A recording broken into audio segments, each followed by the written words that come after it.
Hello everybody, welcome back to another episode of The Casual Criminalist. As always, I'm your host, I'm here, one of my writers, in this case Emma. Thanks Emma, has written me Death from Within, the Van Breda axe murderer, so cheery subject today. Thanks Emma. The format of the show, if you've never been here before, which you probably have, in which case welcome back. If you are new, welcome. I know already before, we're going to learn about it together. It's a long one. I think it's 20,000 words. Basically a short book. Let's go.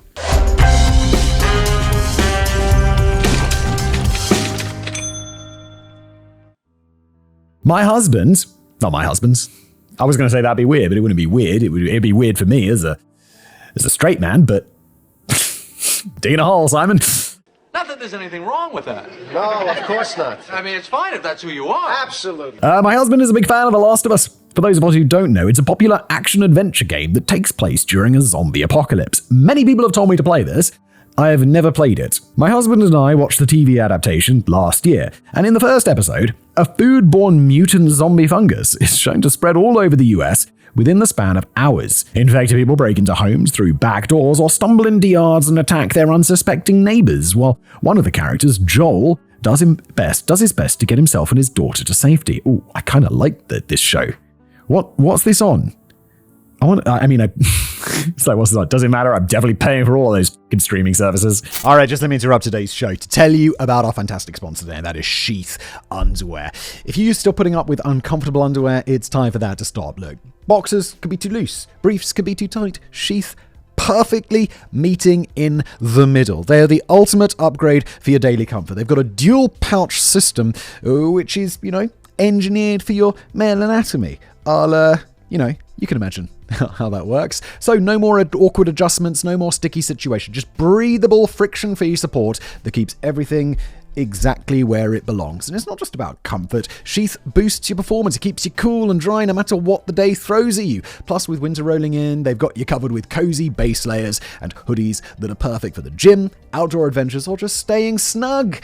So if you're ready to upgrade your gear, go to sheathunderwear.com/criminalist and use the code criminalist to get 20% off your order. sheathunderwear.com/criminalist. Your future self will thank you. And now back to today's episode. And as we're watching Joel fight off his rabid neighbors, I couldn't help but think, this would never happen in South Africa. Emma's in South Africa. She's South African. There we go. In order to get to my house, a zombie would first have to cross a river that may or may not have a hippo in it called Gloria, and then make it past 2 wire fences before ending up in front of our 2-meter-high palisade. And even if they do manage to make it inside the yard and past our large dog, they still have to make it through the burglar bars, the security gate, and our front door before they can reach us. Yeah, I went to Cape Town. It was maybe a decade ago now. It was a long time ago. And I was like, wow, they take security real serious here. Of course, not everyone has the same security measures we have. Most people make do with high walls topped with broken glass or razor wire. I feel like if you're seeing razor wire and you're not in a war zone, it's a bad sign. Others surround their homes with electric fences. Yeah, the place I stay at, say at an Airbnb, had an electric fence. It's like, okay. Motion detectors and elaborate security cameras and systems. The privileged few live inside gated communities or security estates and pay millions in exchange for being able to sleep with their windows and balcony doors unbarred and open. Of course, these security measures aren't supposed to keep zombies out, and palisades and burglar bars don't always prevent a challenge to a motivated criminal. But if you're really unlucky, it might turn out that you'd already invited a metaphorical zombie into your home. And it's just a matter of time before those elaborate security measures turn your house into your own prison. Oh my god, where is this going? I realize this is a Casual Criminalist. Why are we talking about The Last of Us? Well, let's find out. First chapter. Happy families. The Van Breda family, originally from Pretoria. That's the capital, right? Because you think it's got to be Johannesburg, but it's Pretoria. And by all accounts, they were a close-knit and happy family. Martin Van Breda is described as having a successful business, and he had a particular interest in property investment, private security, and education. Well, it sounds like private security is a good business to be in South Africa. He is noted as having been one of the founders of the vehicle recovery company Netstar, which provides tracking and recovery services in the event of your car being stolen. I watched a great YouTube video. I can't remember who it was by. It was one I follow a lot of like automotive YouTube channels. And he'd rented out like a fancy car to someone who'd basically just nicked it. They hadn't brought it back. And they'd obviously gone on some sort of crazy drug bender in it because there's like cocaine on seats and no, it wasn't cocaine. I think he found like crack somewhere.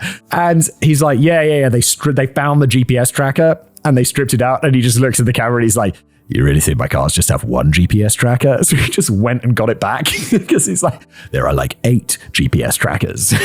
He was director of numerous companies and established a private school called Woodhill College in Pretoria, which would eventually sell to the Curro group of schools for 185 million rands or $22.5 million. So this guy was mad rich. A colleague of his, Carl Rademacher, would later say, was that a dog? Did I just hear a dog bark? It's a bloody loud dog. It sounded like it was right next to me. Maybe just losing my mind. You guys definitely can't hear it because this microphone is only sensitive like a tiny little way. It was quite scary, to be honest. Talking about zombies now, like, colleague of his, Carl Rademacher, would later say, he was very entrepreneurial, hardworking, and extremely professional, but at the same time, he was a really nice guy. He absolutely loved his family and would talk about his kids all the time and boast about how well his sons were doing at university. I find this strange. Like, he's entrepreneurial, hardworking, extremely professional, but he was a really nice guy. Why can't you just say, and he was a really nice guy? I'm surprised when people are like, oh, you're quite nice. And I'm like, I don't see myself as particularly nice. I'm quite like intense, I guess. But people are like, oh, I kind of expected, not that I'm like successful like this guy, but people kind of expect successful people to be dicks for some reason. And I'm like, wait, I just have less to worry about now. It's like, it seems nicer. I'm less stressed than I used to be. I feel like richer people should be nicer. His wife, Teresa, had a degree in computer science and worked in the banking industry. Once the couple decided to have children, Teresa became a stay-at-home mum. According to a friend of the family, Christine Leroux, Teresa did everything for her family. She was there 24 hours for her kids, always there for them, always dropping them off, always cooking for them. She was a model mum in the sense that she put us to shame. She means that in a nice way. It's like she was just a good-ass mum. This sounds like a great family. I like these people. The couple is noted to have been proud Christians and loved taking their 3 children on holidays all over the world. I mean, I don't have the religious factor, but that's fine. People can do whatever they want to do. Their eldest, Rudy, was born in July 1992, and he's described as being outgoing, popular, and full of smiles. He was reportedly a model of success who not only performed well academically, but also in team sports such as rugby, water polo, and tennis. Water polo is interesting. I don't think we really play much water polo in the UK. I'd never come across that. Like, I know more people who play polo rather than water polo. Their second child, Henry, was born in November 1994 and was noted as being the quiet one in the family. He was an introvert who preferred to spend time on his computer and had a love for comics and anime. This was often reflected in the comic-themed t-shirts that he loved to wear. He also used to stutter when he was little and is noted as having a sharp sense of humor. This sounds like such a nice family. I don't like this because I know Emma's setting this up because over the next bloody 20,000 words, I'm sure their lives are going to get torn apart somehow. I don't like it. Why do I do this show? The baby of the family, Marley, was born in October 1998. She's described as having been a blonde, blue-eyed angel when she was little and grew up to become a loving, kind-hearted, positive and outgoing teenager who posted photos of their family holidays on social media and loved hanging out with her large group of friends. In 2006, Martin bought the Australian rights for the German property group Engel & Volkers. I've heard of this. I think I've even bought a property through Engel & Volkers at some point.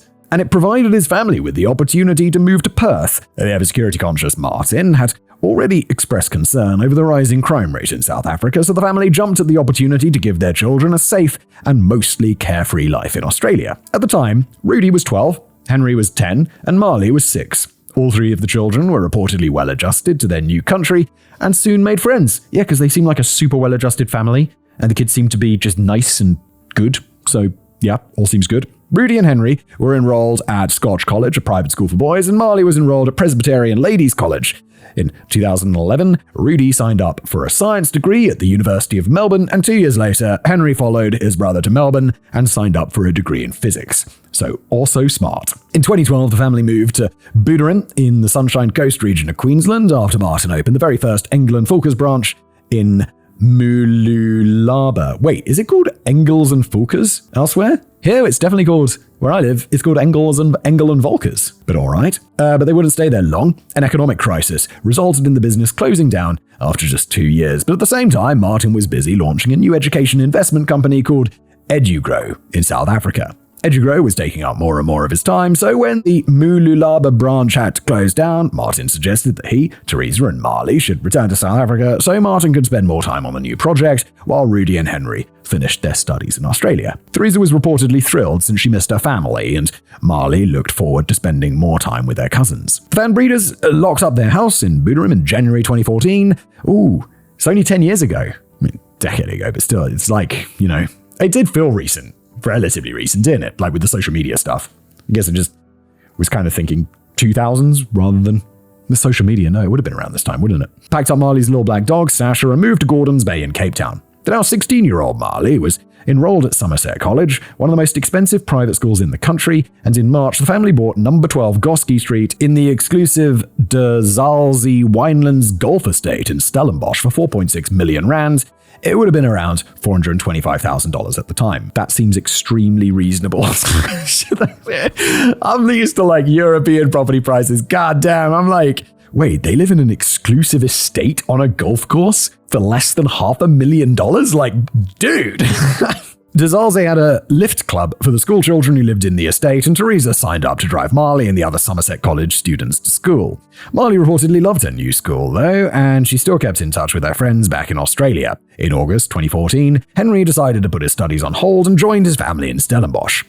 Stellenbosch is nice, right? That's where, Stellenbosch, I've been to Stellenbosch. I went on a wine tour in Stellenbosch. It's nice. Rudy finished his degree and joined them in December, and for the next few weeks, the Van Bredas traveled all over South Africa to visit their extended family and longtime friends. By mid-January 2015, Teresa reportedly told her sister that she loved having all the family back together again, but lamented the fact that a nest would be empty within a few weeks. I mean, I guess a lot of parents do though, right? Marley had returned to school I probably will. Like right now, I'm like, oh my God, can you imagine the peace?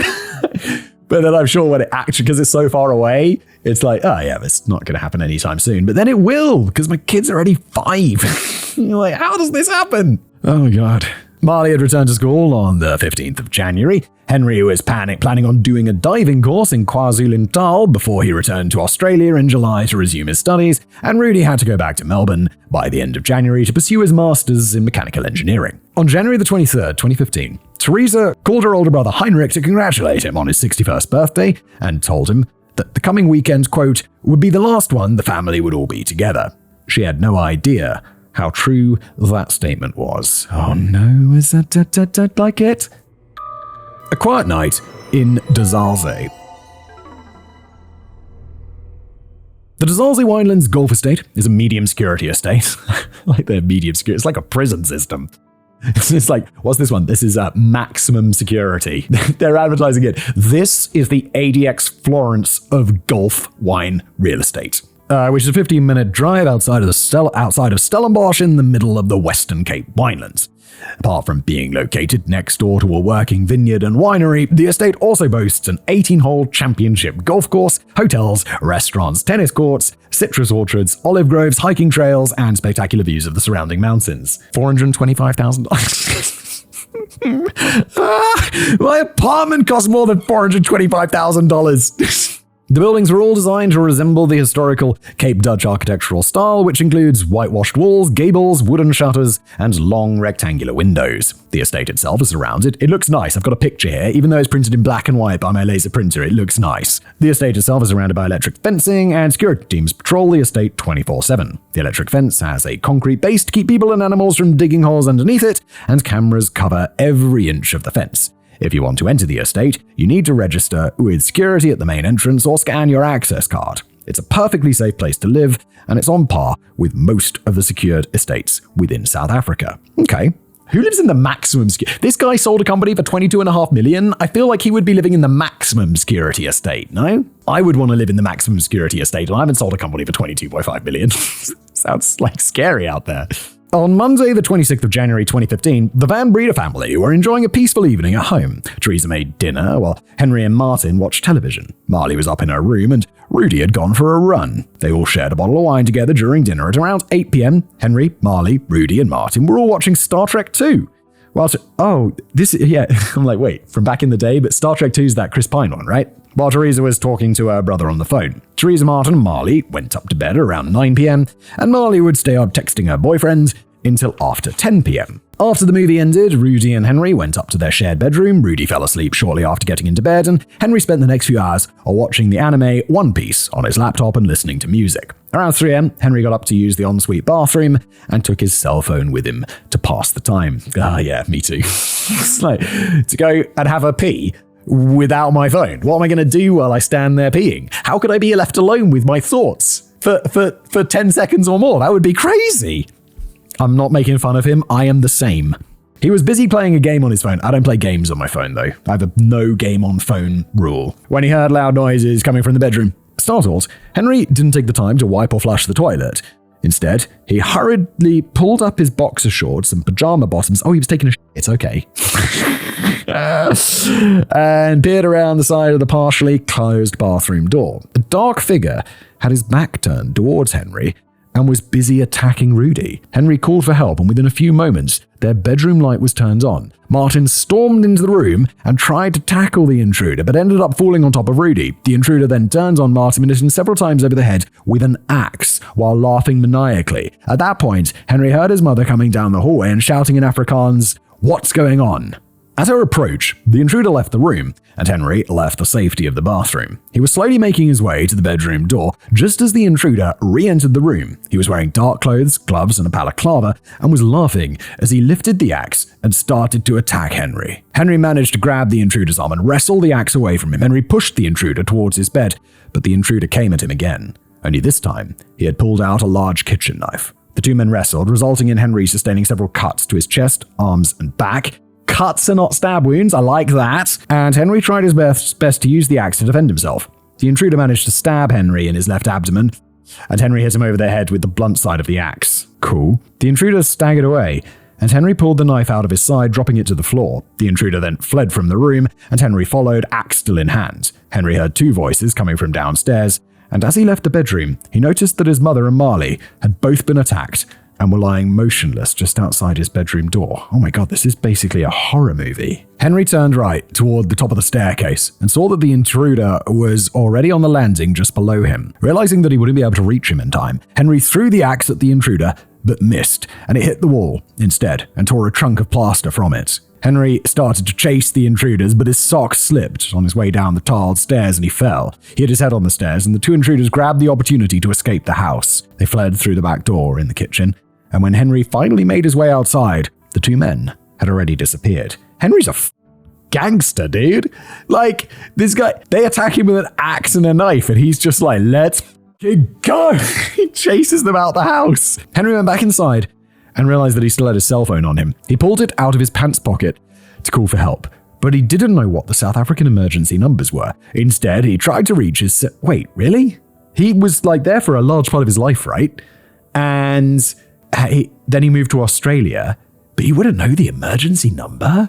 I mean, okay. Instead, he tried to reach his 17-year-old girlfriend, Bianca, but it was now 4:24 a.m., and she didn't answer the phone. Henry then Googled the South African emergency numbers as he made his way back inside, but it took several attempts since his hands were shaking so bad that he kept on making spelling mistakes. Henry was on his way back upstairs when he heard Rudy gurgle and saw that Marley was moving her right arm and leg. He was halfway up the stairs when he lost consciousness and passed out, hitting his forehead on the stairs. Oh no. Oh no. Oh no. He doesn't make it in time to call like an ambulance. Oh, that's terrible. Hitting his forehead when he woke up, it was 7:12 a.m. and Marley was no longer moving. Henry had dropped his phone when he fell, so he went to pick it up and call for an ambulance service. He didn't get an answer, so he tried once more and then made his way to the kitchen to try calling from the landline, but again, his call went unanswered. Wait, to an emergency services? That's very strange. At that stage, I was panicking. I was concerned that if I panicked on the phone, I would not be able to successfully communicate with the operator. I then lit a cigarette at the kitchen counter to try and remain calm whilst I was dialing the emergency number on our landline from the cordless telephone. and got through to the operator. It took 20 minutes to establish where the Van Breda family lived and send out both an ambulance and a patrol car. This is crazy. It should be 20 minutes, and it should be less than 20 minutes, and they should be on the scene. And the idea that they don't pick up right away. I remember I had a minor car accident a couple of years ago. My wife phoned the police, and they're like, "Are you outside this address?" One, they pick up immediately, and then they're like, "Are you outside this address?" And she's like, "Yeah, how do you know that?"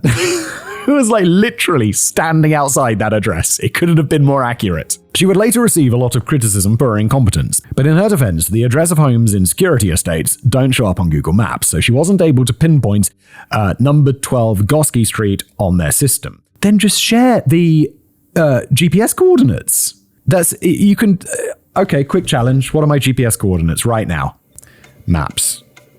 And I mean, like, the person who's on the phone should be, okay, my GPS coordinates. Oh, and I have them. I'm not going to say them because it's my office, but there it is right there. 15 seconds. And I understand that Henry wouldn't be able to do that because he's just woken up and has no idea what's going on. And he's just been attacked with an axe.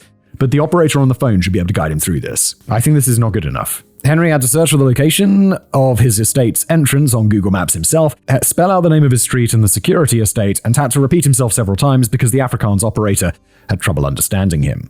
At some point, Way's mum spoke Afrikaans, no? So I assume he speaks Afrikaans? Oh, I don't know. I don't know enough about South Africa. At some point during their call, Henry had left the house through the front door and stood on a sidewalk so that he could meet the ambulance when it arrived. He was wearing only his pajama pants and a pair of socks, had several bleeding cuts on his chest and back, a bruise below his left eye, and a bleeding stab wound in his left side where the intruder had stabbed him. One of his neighbors spotted him through a bedroom window and rightly suspected that something was wrong. It's like, is that the neighbor's boy? Why is he so bloody? So she had called the police at around 7:15. As a result, the police arrived just minutes after Henry got off the phone with the operator. Well, good. When Sergeants Adrian Kleyenhans and Constable Marius Jonkers got out of their car at around 7:35 that morning, they already knew that someone had attacked the family, so they drew their weapons and cautiously approached the house. They saw Henry as he left the house through the front door, his cell phone still clutched in his hand, and he told them, "The problem is upstairs." Sergeant Kleyenhans asked Henry if he was alright. Henry confirmed that he was, but explained that he was more concerned about his family members. It's like, I'm alright, I've just been stabbed and cut up. But yeah, obviously, that's not the biggest crisis here. Where's the ambulance, though? The police are here. Where's the ambulance? Sergeant Kleyenhans then told Henry to sit down on the curb while they investigated the house, promising that he'd take care of them. The two police officers entered the house through the front door. Directly to their left was the tiled staircase that led upstairs, and they noted the bloodied axe on the landing. Opposite the front door was a large dining room table, on which lay a partially opened handbag, a laptop, several papers, and a game of Monopoly. In the kitchen sink, there were 2 wine glasses and a whiskey tumbler. Then there was the kitchen counter, on which they found an open bottle of red wine, Henry's pack of cigarettes, 3 cigarette butts that he'd carelessly dropped on the floor. I mean, guess it's not his biggest priority right now. And a dusting of cigarette ash all over the flooring counter. And next to the stool where Henry had been sitting while he was on the phone was a large pool of blood that had slowly dripped down from the walkway above. Sergeant Kleyenhans made his way upstairs and saw Marley and Teresa lying in pools of blood at the top of the staircase. He immediately noted their severe head wounds and carefully stepped over them. There was a bedroom to his left, and that is where he discovered Martin's body lying partially on top of the bed opposite the door. Rudy's body lay in a pool of blood at the foot of the second bed, at the far side of the room, and a smear of blood that led to his bed indicated that it moved at some point after the attack. The discarded bloodied knife lay on the carpet next to him, and a bloodied duvet had been tossed onto the ground in front of the bathroom door. Sergeant Kleyenhans once again carefully stepped over Marley and Teresa's bodies and made his way down the hall. He peered into another bedroom that was located on his left and had belonged to Marley. Martin and Teresa's bedroom was on the far side of the open walkway, and apart from the rumpled bedding, both rooms seemed undisturbed. Sergeant Kleyenhans turned around and was making his way back downstairs when he saw Marley move one of her legs. At first he thought he'd imagined it, but when she moved again, Sergeant Kleyenhans shouted, "She's alive." I don't understand, why you can't... People who are unconscious and bleeding can definitely still be alive. Why not work with the assumption? What? Right? This isn't very good policing, so far, in my opinion. Breaking news. When the two paramedics arrived at number 12 Gosky Street, the area had already been cordoned off by the police, and the estate security was doing its best to keep the media out of the estate. However, some of the journalists had managed to gain access through one of the smaller entrances to the estate and were openly taking pictures and conducting interviews with the Van Breda family's neighbors.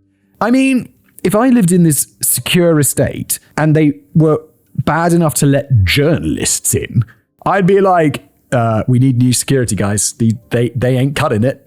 I paid $425,000 and conducting interviews with the Van Breda family's neighbors.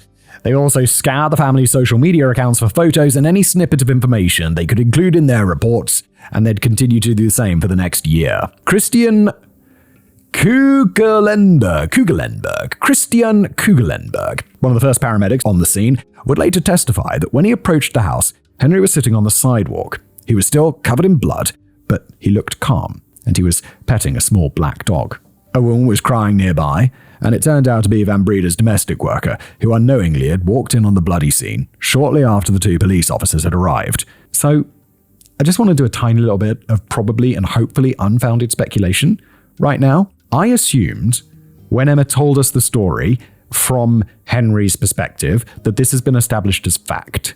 And now I'm wondering, given the title of this episode is Death from Within, did Henry, and I hope not, because I'd rather it just be true that he was a hero, did he have something to do with this? A completely unwarranted speculation at this point, probably that I'll regret, because so far he just seems like a guy who was a bit of a hero, and then the not crying and being calm is just like, I mean, I'm not going to give anyone too much of a hard time if you've been through this situation, Jesus.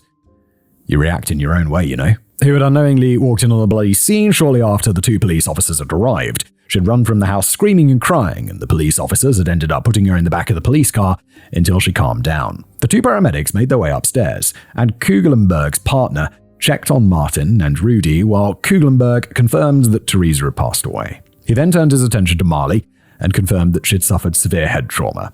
There were at least 5 deep cuts on her head, and in some places, her brain tissue was visible. Her jugular vein had also been partially severed, and it was a miracle that she was still alive. Kugelenberg ordered Sergeant Clarenhans to take a photo of the position of Marley and Teresa's bodies before they moved her, then put a drip into Marley's arm and loaded her into the stretcher before they raced to the nearest hospital. There, the medical staff expressed their doubts that she had survived, but they did their best by her. They stabilized her, and later the same day, a neurosurgeon decided to take a chance and did what he could to repair the damage to her brain. Andre Duteau, Henry's maternal uncle, was listed as the Van Breda family's emergency contact, and he arrived at 12 Gosker Street shortly after the ambulance left. Henry's girlfriend, Bianca, and Alex, one of his best friends, came shortly after, and the media watched on as a crying Henry consoled Bianca. Meanwhile, the police photographer had finished taking photos of the scene, and the forensic team was allowed access to the house. The bodies were removed, and the scene was processed. There were several trails of bloody footprints leading from the upstairs walkway to the front door, and they'd later be determined to belong to the paramedics. The axe and the kitchen knife were tagged and bagged. The bloody duvets and bed covers in Rudy and Henry's room were photographed and swabbed. Every electronic device in the house was collected and taken into evidence, and the police went on to take a sample of every single spot of blood in the house. Outside, a subdued Henry was asked to take off his pajama shorts and underwear before he was loaded into the back of an ambulance and taken to a doctor for a checkup. Afterwards, he was taken to the local police station, where he provided a witness statement before his uncle, Andre, took him to their home. That afternoon, Eben Potgieter, the chairman of Dr. Zalz's Homeowners Association, did a little damage control and called a press conference. He provided the media with a short rundown of the events of that morning, explaining that 3 members of the family had been murdered with an axe, but that 2 of the children had survived. We wish to report that there was no breach of our security on the estate. Are you having a fucking laugh? And we believe that it was an isolated incident. Wait, was there an incident or was there not?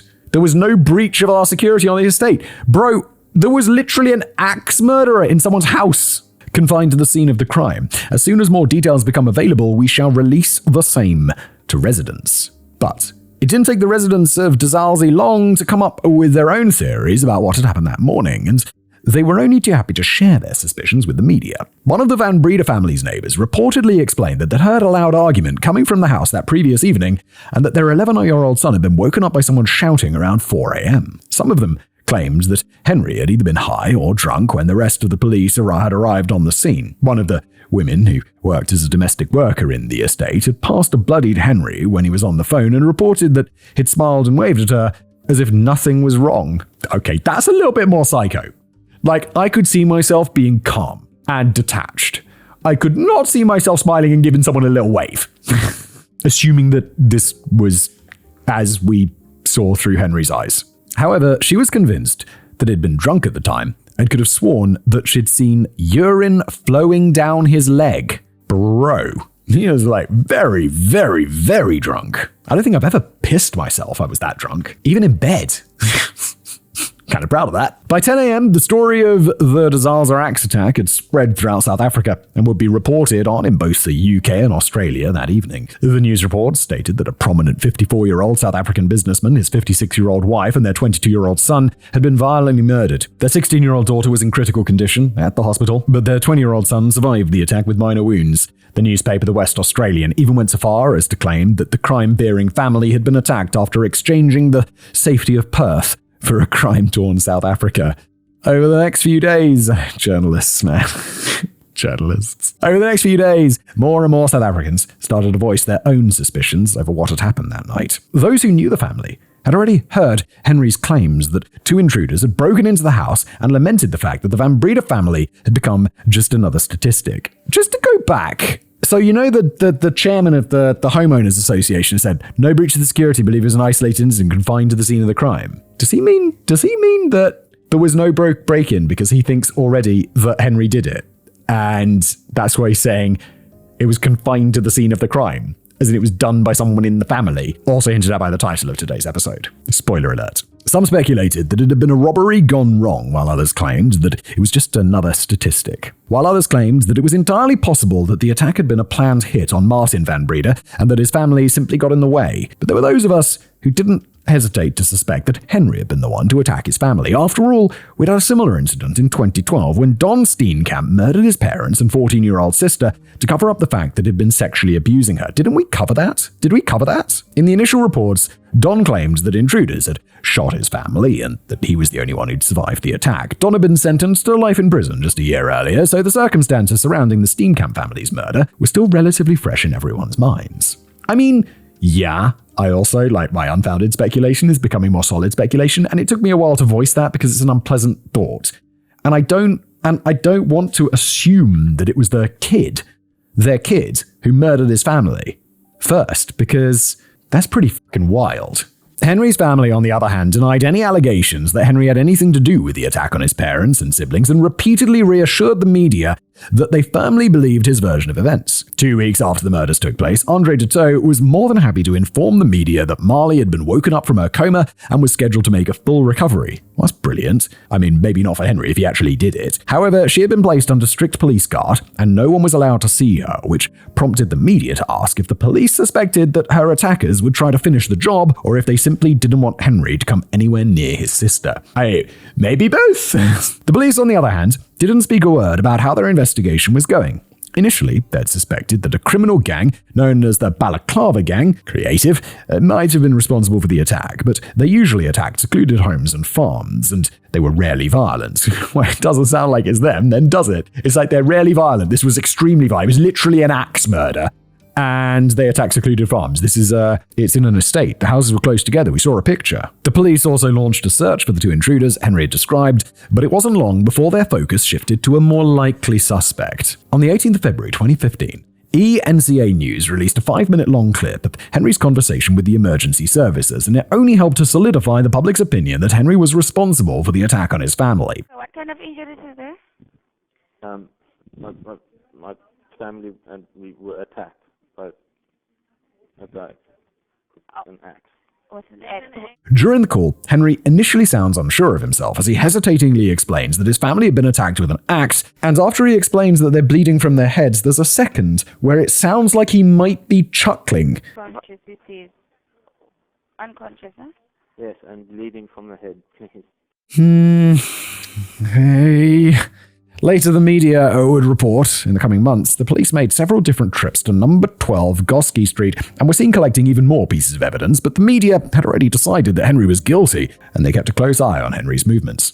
They reported that he was still living with Andre Dutot and his wife, who had been appointed as Henry and Marley's legal guardians. Henry was regularly photographed as he walked along the beach with his uncle and one of his cousins, and on one occasion was spotted walking the little black dog, whom the family confirmed was Marley's dog Sasha. 2 months after the attack, Martin Coetzee, the family's spokesperson, you know you're rich when you got a spokesperson for your family, released a statement explaining that Marley had been released from hospital and would be spending time in a rehabilitation facility. A curator named Louise Buickman had been approved to help take care of Marley's finances, and in April her attorney, Debbie Wybrow, released a statement to the media explaining that Marley was doing well, quote, "The therapy Marley is receiving includes physiotherapy, speech and occupational therapy, and psychological counseling. She is enjoying visits from close school friends as part of her re-entry into society. But also, quoting again, while she is reacting favorably to all treatment she is receiving, she has retrograde amnesia. She cannot recall anything about the attack." I knew this was coming. I so sent, as soon as they got it, as soon as Emma got into that quote, I'm like, she's not going to remember, is she?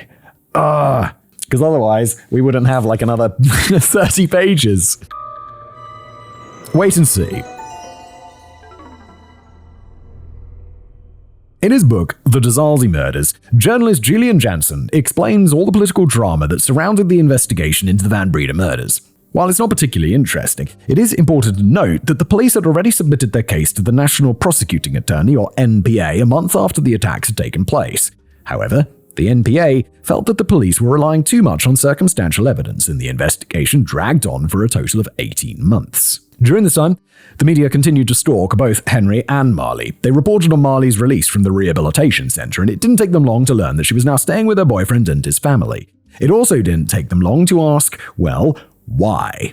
After all, her uncle Andre and his wife were her legal guardians. Surely she would have preferred to stay with her family instead. Was it because Henry was still living with them? Did this mean that he had been responsible for the attack on his family? I think, if there was a huge argument, even if she's like, oh my god, no, my brother couldn't murder the family, but then there's that, yeah, but maybe he did. And that is enough reason to stay away from him in case he finishes the job, in case you get your memory back, and then you finger him and he goes off to prison forever. Of course, the family denied it and explained that Marley and Henry had been finally reunited in June 2015, 5 months after the attack on their family. According to Marley's curator, Louise Buickman, Marley was overjoyed to see Henry again. But then Marley posted 2 photos of her family on her Instagram account, captioning it with the words, "The people I love the most." And the media was quick to point out that Henry wasn't included in any of the photos. Oh my god, this is very suspicious. 1 photo, sure, he wasn't in it. Mistake. 2 photos, not a mistake. Not a coincidence. When Marley finally moved in with the Dutots, sources close to the family informed the media that Henry was no longer living with his aunt and uncle. Instead, he would stay in several B&Bs and guest houses all over Cape Town in the coming months, and rumors started circulating that some members of Henry's extended family now believed that he was responsible for the attack on his family. The media also learned that the family had approached well-known criminal attorney Peter Botha to represent Henry, the very same Peter Botha who'd become internationally renowned for being part of Shrien Dhawani's defense team a year earlier. Mere weeks after the murders, rumors started doing the rounds that Henry was addicted to both weed and tick, aka crystal meth. Holy shit. Crystal meth? That's not... I don't imagine the guy who lives in the private secure estate with the multi-decker millionaires. Crystal meth, huh? It's not generally what I associate. I'd associate weed, maybe some coke. And several people would confirm that they'd sold drugs to the infamous young man. Some of his old classmates at the University of Melbourne would also allegedly claim that Henry the druggie hadn't just been taking a break from his studies, he got into trouble about his drug use after university officials found weed in his possession and he was kicked out. Bros, it's just weed. If he had tick in there, which is a word for crystal meth I've not known before, I'd say that's more serious. Bros, just weed. According to friends of the family, quote, Martin knew his younger son was taking drugs. At some point, he threatened to cut off his allowance. He had high expectations of his children, therefore it upset him that Henry was not at university and loafed about at home. Some of the Van Breda's family and friends confirmed this and told the media that Henry had been sent to rehab shortly after joining his family in South Africa. This is getting more and more of a bad look for Henry, isn't it? He was also reported to suffer from insomnia, and some of their neighbors claimed that Teresa used to sit up with Henry at night to keep an eye on him. Quote, Teresa was sometimes so exhausted from sitting up at night with Henry that Martin had to take the children to school in her place. One of Henry's aunts tearfully told the media to take a closer look at the family's inner workings, claiming that Henry had been slowly withdrawing from the family because he felt rejected by his parents. No blame on the parents, of course, but you don't want to give it sounds like the dad has really high expectations for his kids. And I don't think that's going to lead to a happy situation generally. It's just going to lead to tenseness. And of course, I want my kids to be successful, and I don't want them to, loaf about home. But I don't want it to be a big deal, either. Although I would probably cut them off if they were doing crystal meth. Only smoke weed, maybe a little coke. Apparently, in the weeks leading up to the murders, Teresa and Martin had allegedly openly bragged to their friends about their beloved Rudy and his many accomplishments, which resulted in a pissed-off Henry, who, according to Julian Jansen, made his feelings known about this in no uncertain terms. Yeah, also comparing your children to each other. I haven't had my children for that long. Relatively. Couldn't remember the word relatively there for a second. Relatively. And even I know that. You don't do that. Right?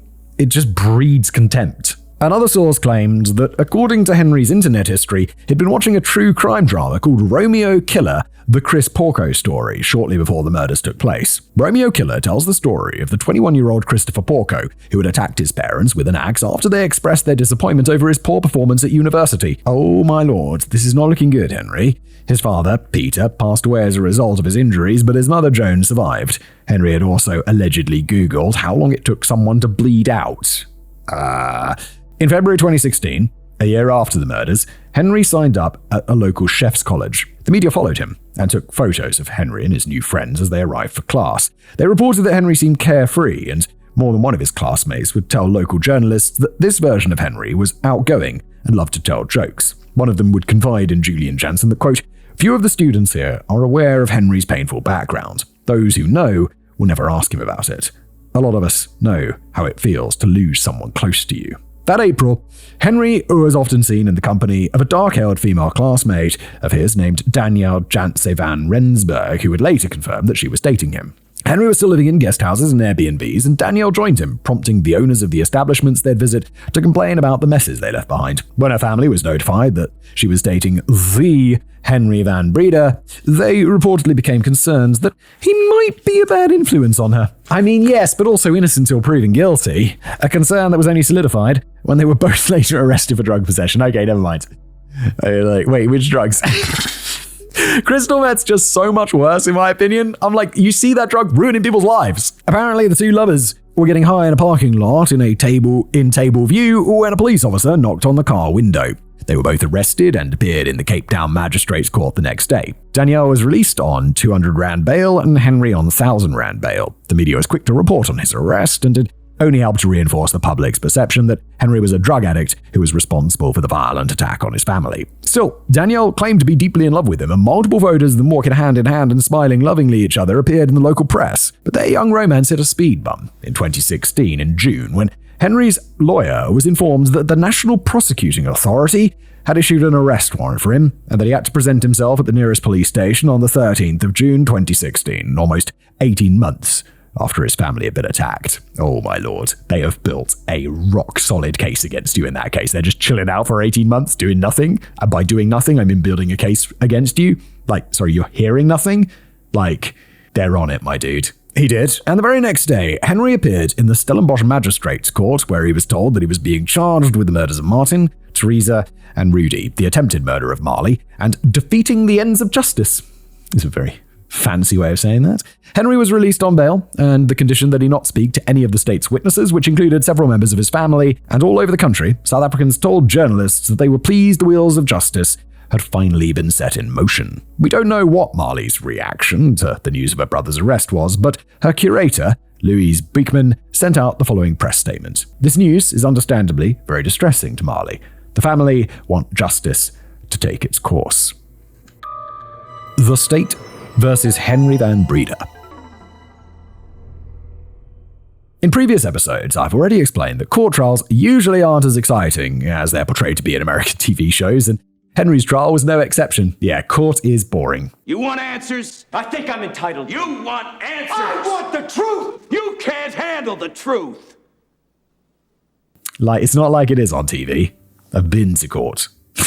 Like, as a law student, not as a criminal. There weren't any sweeping opening statements. The arguments between the attorneys and the witnesses didn't grow particularly heated, and it took the state's DNA expert 4 hours to explain her findings in detail. Oh my god. If I was on that jury, I'd be like, what? I wasn't falling asleep. Honestly, I zoned out within the first 5 minutes and was very happy to find out that a report was summarized in my other sources. However, it's my job to ensure that my retelling of the trial is at least moderately entertaining, so let's get into it.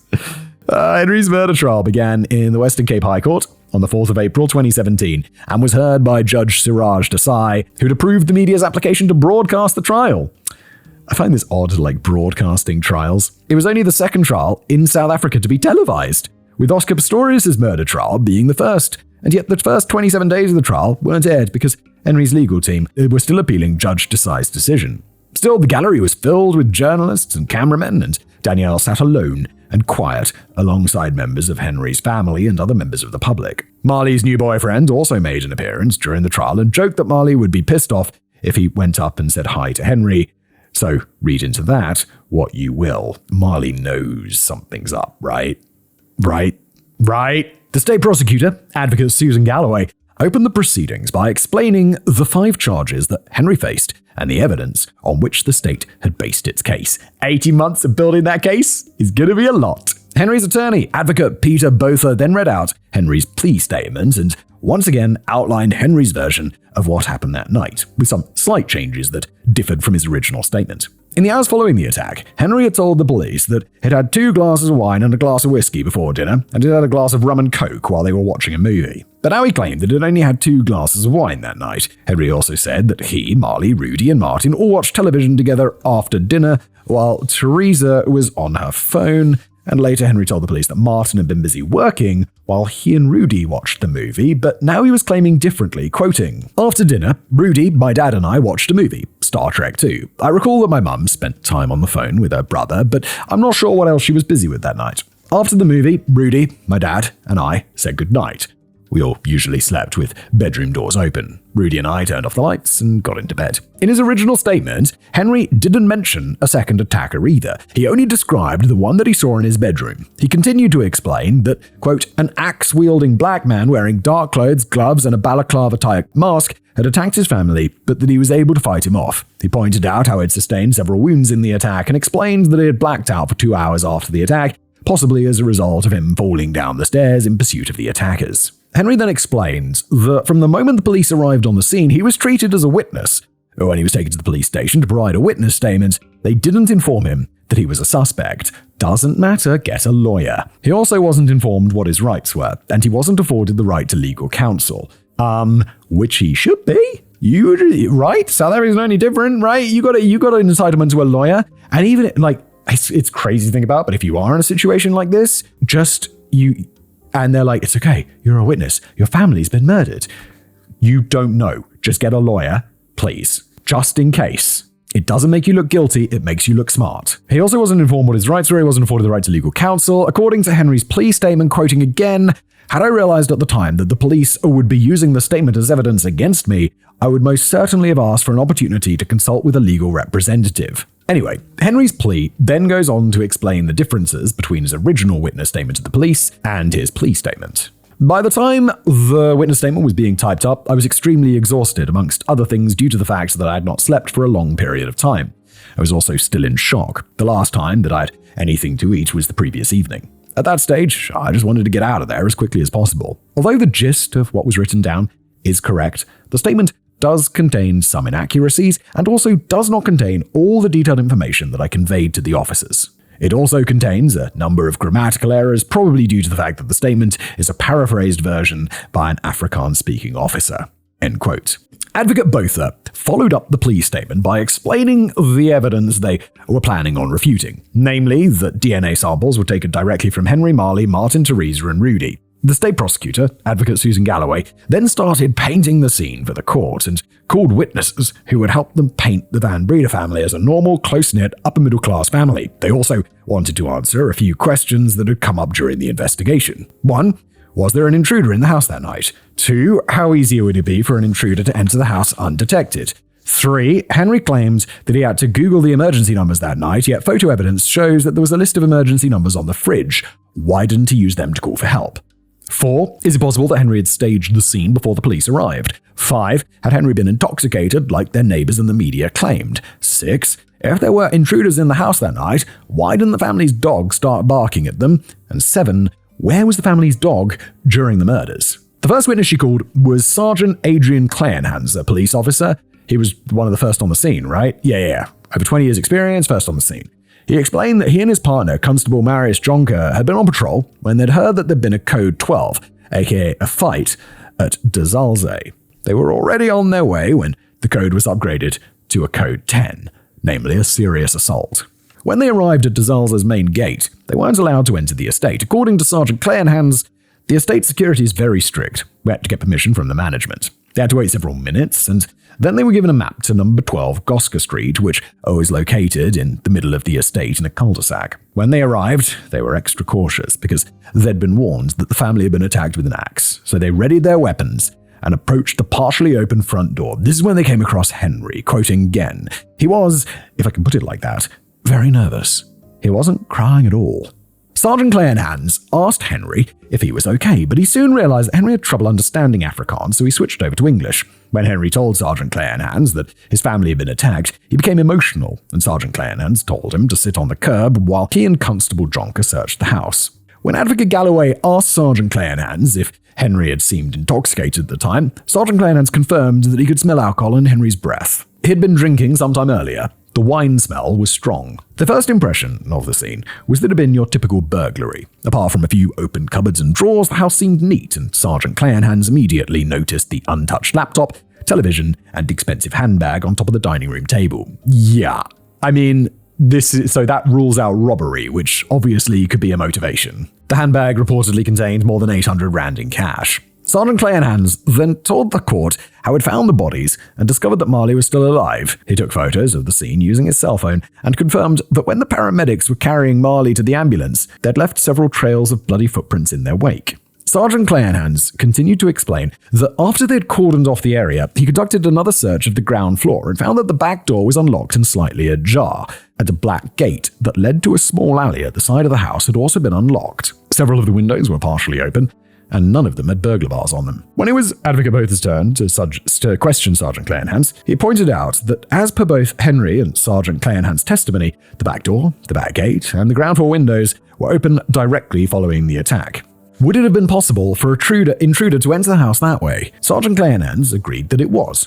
Then Advocate Botha challenged Sergeant Clarenhans' claims that Henry hadn't shown any emotion following the attack on his family. As per Sergeant Clarenhans' own reporting of that morning, quote, I could see that the person was very traumatized. Advocate Botha pointed out that this isn't what Sergeant Clarenhans had testified to earlier. He also pointed out that Sergeant Clarenhans had told the court that he'd asked Henry to make himself comfortable while the police checked the house and that Henry hadn't said a word in response. To quote him, you said you wanted to make him feel comfortable, and you made him sit on the ground? With a gun in your hand, you order the man to sit on the ground? Advocate Botha then pointed out that in his report, Sergeant Clarenhans had reported that when they entered the house, there were obvious signs that a robbery had taken place, and yet that's not what he testified in court when he made a point of explaining that the laptop, handbag, and television had been untouched. I mean, I think old Sergeant here, he goes to the house and he sees a commotion and he'll be like, oh, it's definitely, the initial thing you jump to is it's a robbery gone wrong. Right? And so he goes back and he makes his report and he's like, yeah, we arrived. It was a robbery, murder gone wrong. And then if someone asked, what made you think it was a robbery? And it's just, oh, what else would it be? And then when you think about it, I don't think it's unreasonable to make that assumption. And then when you think about it a bit more, or someone prompts you to be like, oh, yeah, wait a minute. Was it a robbery? In Advocate Botha's opinion, Sergeant Clarenhans was doing his best to paint Henry in a bad light by portraying him as an emotionless young man who was the only likely suspect from the get-go. Quote, "You wanted to make it seem as if there were no intruders from outside." Now, Advocate Botha's ploy was obvious. He wasn't just challenging Sergeant Clarenhans, but every other person who had spent the past 2 years trying to make Henry out to be some sort of emotionless monster. Unfortunately, the fact that Henry sat stoic and motionless throughout the majority of the trial didn't help his case. Dude, act, my dude. You are talking about your life being on the line here. I mean, they don't have death penalty in South Africa, right? But I mean, like, your life is in, are you going to be a free man or not forever? And it would become a talking point throughout the trial. As Danielle would later explain in an interview with 60 Minutes Australia, quoting, "A lot of people display emotion differently to others. If you look at previous cases like Oscar Pistorius, if he doesn't cry, he's also emotionless. And if he does cry, he's just putting on an act." So Henry had that in the back of his mind pretty much the whole time. He was just trying really hard not to show emotion, so there's nothing for anybody to work with, except that it became something for people to work with. I don't understand what's so hard about this. Like, bro, if you're going on trial for murder, go watch how innocent people behave. Look at people who have been declared, go watch those televised trials. I know there's only one in South Africa, but that happens in America all the time. Go watch those and see how people who get voted innocent by juries behave. And then copy them. Because just standing there like some emotionless statue is gonna get no favors from the jury. Anyway, after Sergeant Clarenhans was dismissed, the state continued painting the scene by explaining that it was nearly impossible to enter the estate undetected. 2 security guards were called to testify that on the night of the 26th of January 2015, the estate's perimeter fence was in perfect working order. They'd conducted 5 separate patrols of the estate that night and noticed nothing out of place. If I was the defense attorney, I'd be like, got any proof? Got any cameras showing that? Can we see you on patrol? Because if I was a security guard and I wasn't doing my patrol, I'd be like, yeah, doing my patrol, please don't fire me. I was definitely doing my patrol. I wasn't sipping coffee in the hut. The estate security manager, Marcia Rousseau, went on to explain that they'd just finished upgrading the estate security system a week before the murders. This included optical cameras that could rotate 360 degrees and zoom in from 800 meters away. Okay, well, there we go. I'd still ask to get those tapes if I was the defense attorney, though. As well as thermal cameras that could lock onto a person that was 40 meters away. The access gates, airfields, the estate's hotel, and a dam on the estate are all monitored by cameras. There's a river that flows in and out of the estate, but the inflow and outflow points are also monitored and fenced off, and there are also sensors in place that will sound the alarm if anything bigger than a fish or a waterfowl makes its way onto the estate. This is a medium security housing estate in South Africa? God damn, what's a maximum security? It's like, no, they live underground. They live far underground. When the police arrived at the gate that morning, Marcia was notified, and she immediately ordered a thorough inspection of the fence. The report she received stated that 4 alarms did go off during the night, but they were established to have been caused by a dip in the power supply to the fence. Every resident and employee at the estate owns an access card that allows them access, but that night, no suspicious or unusual persons entered the gate. Marcia also testified that both Henry and Marley often gave their access cards to other people to use, like Henry's best friend Alex and Marley's boyfriend and his mother. Advocate Botha then pointed out that in reality it's not that hard to enter the estate anonymously. Yeah, if I was that lawyer, I'd have been like, okay, cool. I'm going to use some of my client's money because he's rich, and I'm going to hire a private investigator or whatever. I'm just going to be like, go break in. Just go break into the estate. Like, don't do any crimes. Just go break in, see if you can get in. And then I'd find another person. If they succeeded or if they didn't, I'll just get like 5 private investigators to go do this. And it's like, yeah, surprise. I hired 5 people and they all managed to break in undetected. So, yeah, well done.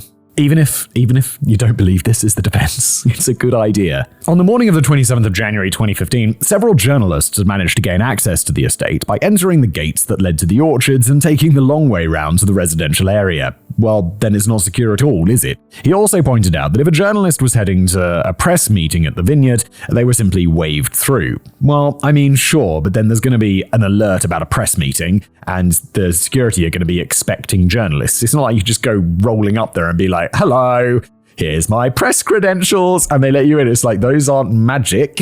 We have to know what you're coming in for. He then presented a report to the court that outlined de Zalze's crime statistics. From December 2002 to January 2015, 191 crimes were recorded in the estate. That seems like a lot of crimes in what is a secure estate. In 35 of these cases, the culprits have turned out to be people who were employed by the estate, yet another flaw in DeZalzo's security system since these people had the same access that the residents had. I mean, you've got to have some trust at some point.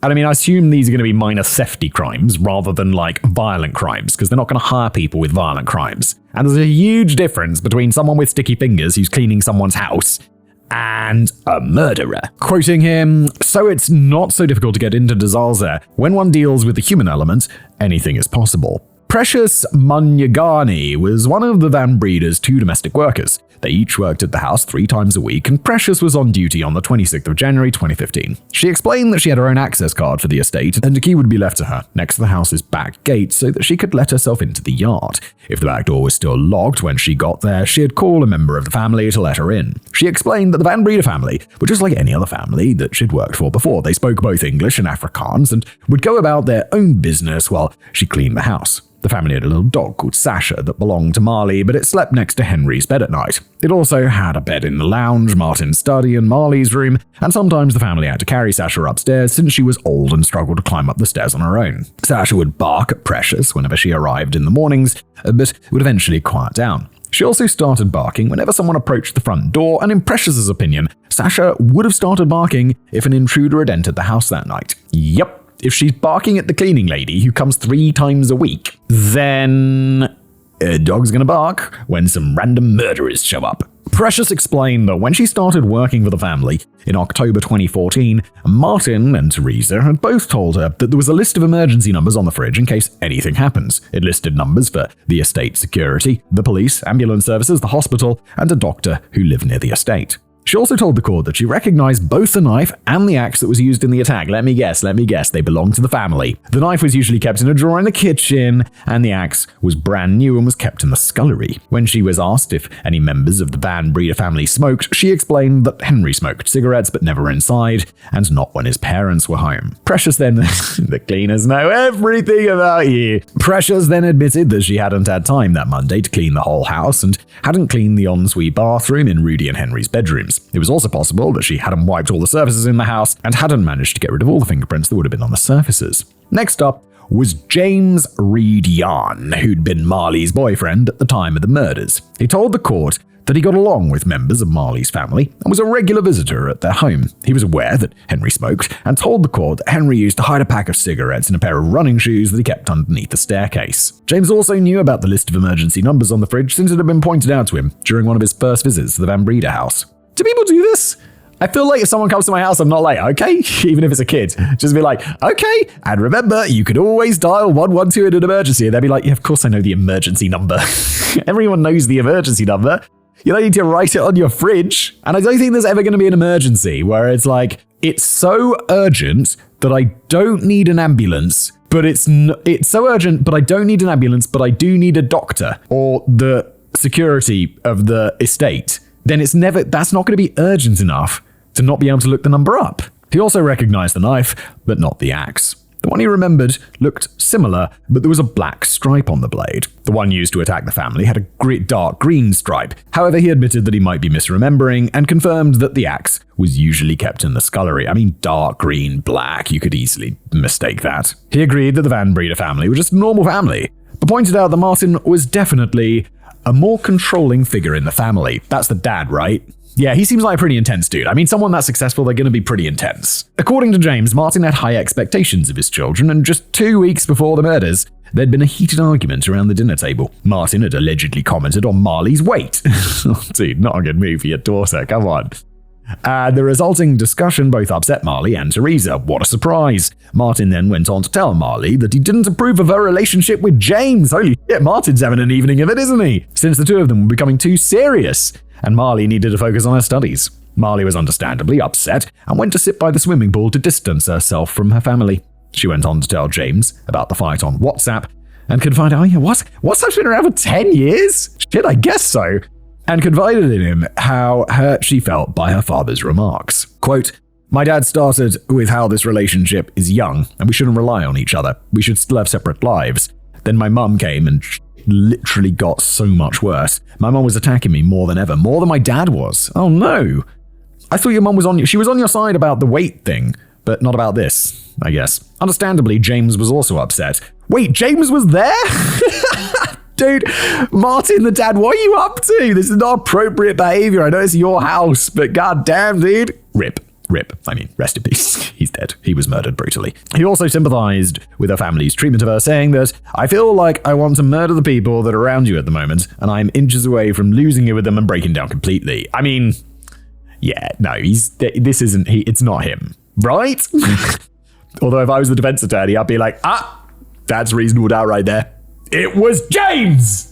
Marley then went on to explain that Rudy had approached her after the fight and went on to toss in his own 5 cents, which upset her even more. The only person who didn't personally attack her that day was Henry. Henry is so chilled. I love it. James agreed and told Marley that, quote, I know Henry can be a dick sometimes, but he really is a good guy. Of course, the state didn't hesitate to pounce on James's little murderous outburst. After all, it wouldn't be the first time that a boyfriend had murdered his girlfriend's parents for being assholes, but James insisted that he wouldn't have actually murdered the Van Bredas. He'd just been angry for Marley's sake and had said it more in an attempt to let her know that he was there for her. After all, he'd later apologized for his little hissy fit. Yeah, you can't, to take that seriously would be kind of ridiculous. But reasonable doubt? Why does the state pounce on that? If I, as the defense, I'd be pouncing on that. When the Van Breda family's neighbor, Mrs. Stephanie Optoff, was called to the stand, she explained that they lived across the street from the Van Breda family. At around 8 p.m. on the evening of the 26th of January 2015, she'd put her 2 boys to bed. Their bedroom faced Rudy and Henry's bedroom window. Between 10 p.m. and midnight that night, Mrs. Optoff heard loud male voices coming from the Van Breda's home. She described it as having an aggressive undertone and told the court that it had scared her. Of course, she didn't go over to the house to find out if anything was wrong. No, because 99.99% of the time, you're just going to be poking your head in someone else's business, aren't you? I didn't want to become involved and wanted to afford them their privacy. Yeah, right on. Completely reasonable thing. However, her children both woke up at around 4 a.m. and she had to put them back to bed. When Judge Desai asked her if it was possible that her children had been woken up because they'd heard someone shouting for help, she said that it was entirely possible. Yeah, I mean, again, she didn't do anything wrong. She's just like, yeah, it's possible. I mean, I didn't hear them. I got woken up. My children obviously sleep lighter than I do. I sleep like a brick. Like a rock. How do you sleep? Sleep like a rock. I sleep like a rock. My kids will have to be screaming and I'll be like, what is it? And they'll be like, Dad, I was crying for ages. I'm sorry. I was asleep. Deeply. When Janine Verlander, the emergency services operator, took the stand, her 20-minute-long conversation with Henry was played in court. She explained that during the call, Henry had been calm, cooperative, and unhurried, and didn't seem concerned over the fact that Marley was still alive and slowly bleeding out. This was in stark contrast with the conversations she usually had with traumatized victims of a crime who usually became angry and agitated during the call or would shout and scream and cry while she tried her best to calm them down. Because of this, she initially thought it was a prank call, so she didn't believe Henry when he said that his family had been attacked, especially when he giggled after explaining his family members were all bleeding from their heads. Bruh. And again, if I were the defense there, I'd be like, people giggle in inappropriate situations all the time. At least I definitely do. Or at least I used to when I was a kid. And it's like, this is not an appropriate time to laugh, Simon. There's nothing funny. And I'm just like, it was so bad. It was so bad. It's not appropriate. However, she had later conceded that she might have been mistaken and that what she'd actually heard was a sob. Finally, the forensic evidence was presented to the court and things got a little bit more interesting. Well, relatively so, considering that in some cases it took more than 2 hours to go through the forensic reports. Yeah, but earlier I was saying, it's very boring. It's very long. Lieutenant Colonel Henry Stewart works at the South African Police Forensic Science Laboratory in Pretoria. He'd been provided with several hair samples to compare after the police were provided with several strands of hair that had been found on the axe, on the beds, on Marley's clothes, and wrapped around Marley's fingers following the attack. I wonder whose hair that is. Lieutenant Colonel Stewart compared the hair samples to Martin, Teresa, Rudy, Henry, and Marley's hair. The majority of the hair belonged to the victims. The only hair that was out of place were the ones wrapped around Marley's fingers. They were dark blonde and straight. Wait, what color is Henry's hair? We don't know, unlike Marley's hair, which is blonde and curly. Lieutenant Colonel Stewart compared the structure of the hair to other samples he'd received and matched it to a sample that belonged to Henry. Well, there we go. I just didn't know he was blonde. He concluded that it suggested that Marley and Henry had been involved in a struggle that night. Seems extremely reasonable assumption right there. But Advocate Botha wasn't convinced. Well, of course not. He's the defense. He's just like, wow, that's convinced me, I guess. Well, case closed. Sorry, mate. You're going to prison. He asked Lieutenant Colonel Stewart to please tell the court how long the strands of hair were. Lieutenant Colonel Stewart replied that the strands measured 200 millimeters. Advocate Botha then turned the court's attention to a picture of Henry that was taken that morning. The picture showed Henry sitting in the back of the ambulance with 2 bleeding scratches on his chest and a bleeding wound on his side. Advocate Botha pointed to Henry's hair in the picture and told the court that at the time of the attack, Henry's hair measured between 50 and 80 millimeters, which is a lot shorter. That's a big difference. Thus, the hair found around Marley's hand didn't belong to Henry. For all they knew, it belonged to Teresa, but no DNA tests on the hair were done, so they couldn't be sure. It's the 2000s. It's the mid-2010s. Why aren't you doing a DNA test on that? Sergeant Jonathan Oliphant was next. He is a fingerprint expert with the police's Criminal Record Center, and he was tasked with reviewing the 53 usable prints that were found at the scene. He couldn't determine the age of some of the fingerprints, but was able to link them to 5 members of the family: James Reed Yarn, the domestic workers, and the gardener. Several unidentified prints were found next to the patio door, in the ensuite bathroom, in Henry and Rudy's rooms, and in a kitchen cabinet. They all belonged to several different people.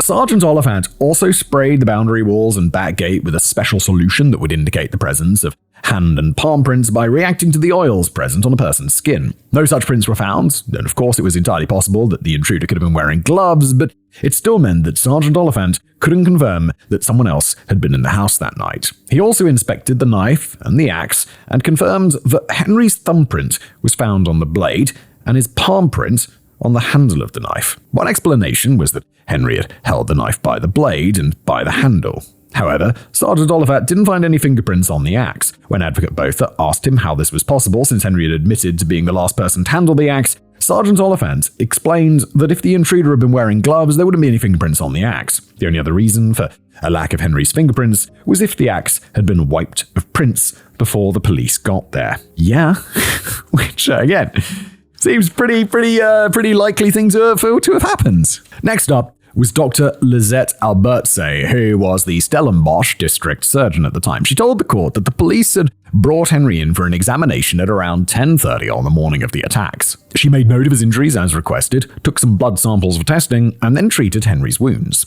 She had noted that Henry was 184 centimeters tall and had weighed 93.5 kilos at the time. His blood tests were negative for both alcohol and narcotics. He had a bruise above his left eye that was about as large as a chicken egg. He also had a light bruise beneath his left eye. He had 2 superficial parallel cuts above his right nipple, both of which had stopped bleeding. He beat himself up pretty bad then. Like, can you really hit yourself in the face bad enough to have a bruise the size of an egg? That's a really intense self-beating. What the hell are you doing? They were 113 and 132 millimeters long. Phew, that's a cut and a half. He had another superficial stab wound on his chest and another scratch above his left nipple, which was 46 millimeters long. In his left abdomen, Henry had a shallow stab wound that was 17 millimeters by 7 millimeters long and 10 millimeters deep. Okay, so a centimeter deep. What's that, like the better part of an inch, Americans? Half an inch, something like that. There was another stab wound just below it, which measured 6 millimeters by 3 millimeters. Henry had 4 cuts on his left forearm, each of them about 31 millimeters long. He also had 2 cuts on his back, which measured 200 millimeters and 60 millimeters, plus 2 scratches, which were 92 millimeters and 8 millimeters long. And lastly, he had 2 bruises on his right leg. When Advocate Galloway asked if Henry had shown any signs of having suffered a concussion, say from falling down the stairs while chasing 2 intruders, Dr. Albertser said that she hadn't noticed any signs of a concussion, and if he had fallen face down on the stairs like he'd claimed, she would have expected to find proof of it on his body. She didn't and hadn't considered any of his injuries to be serious. When Dr. Marianne Mensmer, a forensic pathologist, was called to the stand, she asked whether she agreed with what Dr. Albertser's assessment of Henry's injuries was. She explained that she did, and went on to explain that his injuries seemed to have been self-inflicted. Uh-oh. Quoting her, they were not in keeping with the kind of injuries sustained by a person who had been involved in a life and death struggle. It is unlikely for a victim who is being attacked to stand still and allow such multiple and uniform injuries to be executed. She went on to explain that Henry is right-handed and that all of the cuts on his body were within easy reach of his right hand. They also weren't your typical self-defense wounds. Quoting her again, defense wounds are more likely to be found on the underside of the forearms or on the wrists, elbows, and palms of the hands, or on the back of the hands or fingers.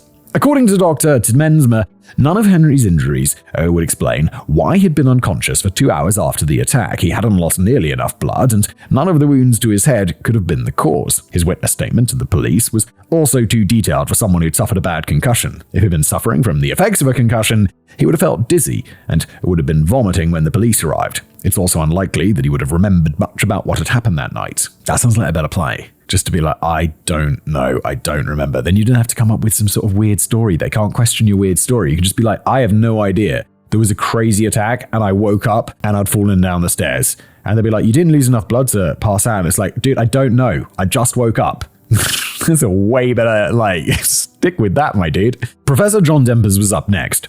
At the time, he was the head of the clinical unit in the Division of Forensic Medicine at Stellenbosch University's medical school. He had been asked by the National Prosecuting Authority to review the wounds sustained by the 5 members of the Van Breda family and had studied the various forensic and medical reports to form his opinion. According to Professor Dempers, Martin, Teresa, Rudy, and Marley were all attacked by the same person. All of them sustained severe head wounds, and Teresa and Rudy had both sustained deep self-defense wounds on their hands. Quoting him, similar wounds were not present on the body of Henry Van Breda. God, it's not looking good for you, Henry, is it? I do think both the opposition, the defense, can get some reasonable doubt here, but with every passing person, that window for reasonable doubt is rapidly closing, isn't it, dear audience? Professor Dempers went on to explain that it tested Henry's claims of being stabbed by stabbing a piece of pork with a knife similar to the one found at the scene. Sounds like he just wanted to have a lunch. Henry claimed that after being stabbed, he had pulled the knife out himself, but during Professor Dempers' experiments, the knife refused to stay stuck in a piece of pork belly after only penetrating 10 millimeters deep. Yeah, it's a centimeter deep. That's not going to hold like a big kitchen knife in. It's like your belly's, even if you fit a centimeter in, it's kind of flabby. It's going to be loose. There's skin. Based on this, he concluded that Henry's version of events was impossible and that his wounds were self-inflicted. When Advocate Boser objected, Professor Dempers told the court that he hadn't just plucked his opinion from the air. Quote, you look at the wounding itself without the background information, then you look at the defects against the background of what happened, and then thirdly, you look at the scene itself and the wounds of the others. Just looking at the wounds, I became suspicious as they were superficial and some were parallel. Things were not looking good for Henry. No, they are not, as I just said, and this just keeps digging that hole for him. And they only became worse when Dr. Daphne Anthony took the stand. She was a forensic pathologist who conducted the autopsies on Martin, Teresa, and Rudy. And Henry was clearly emotional while Dr. Anthony described the wounds his family members had suffered, so much so that he hid in the gallery's walkway and had to be ordered to return to his seat. Okay, so maybe he decided it was an idea to show some emotion. Good. It's definitely better than just sitting there like a fucking stone cold statue. According to Dr. Anthony, the attack on Rudy had been particularly violent. He'd been asleep on his right side when he'd been attacked and barely had any time at all to lift a hand to defend himself. There were several bruises and fractures at the base of his skull, and he had 7 deep cuts on the back of his head, 5 of which could have resulted in his death. He'd also been alive for some time after the attack and had swallowed mouthfuls of blood, which had ended up in his stomach. Martin is thought to have fallen across Rudy's body in an attempt to protect his son, and his attack proceeded to hit him in the back of the head and upper back. He suffered 4 wounds, and he died as a result of the severe blows to his head. Teresa had seen her attacker coming and had lifted a hand in defense. She suffered a deep cut between her thumb and forefinger, then collapsed onto her left side and face. Her attacker then struck her twice with some force, and she died within a few moments. Marley knew what was coming and she fought back. Her wounds were recorded at the time of her admission in the hospital by a Dr. Marius Small-Smith. Quote, there was a greater struggle, a more significant struggle, in an attempt to save herself. Marley suffered various defensive wounds on her hands and arms, but was eventually overpowered. She ended up on her stomach, and her attacker hit her at least 5 times in the back of the head and neck, partially severing her ear and jugular vein and damaging her brain, which led to the left side of her body being paralyzed. As we know, Marley survived the attack, but she would lie there for the next 3 hours, slowly bleeding out while Henry was up to God knows what. I mean, yeah, in this situation, because she knows, she's just sitting there being like, I gotta just play dead, right?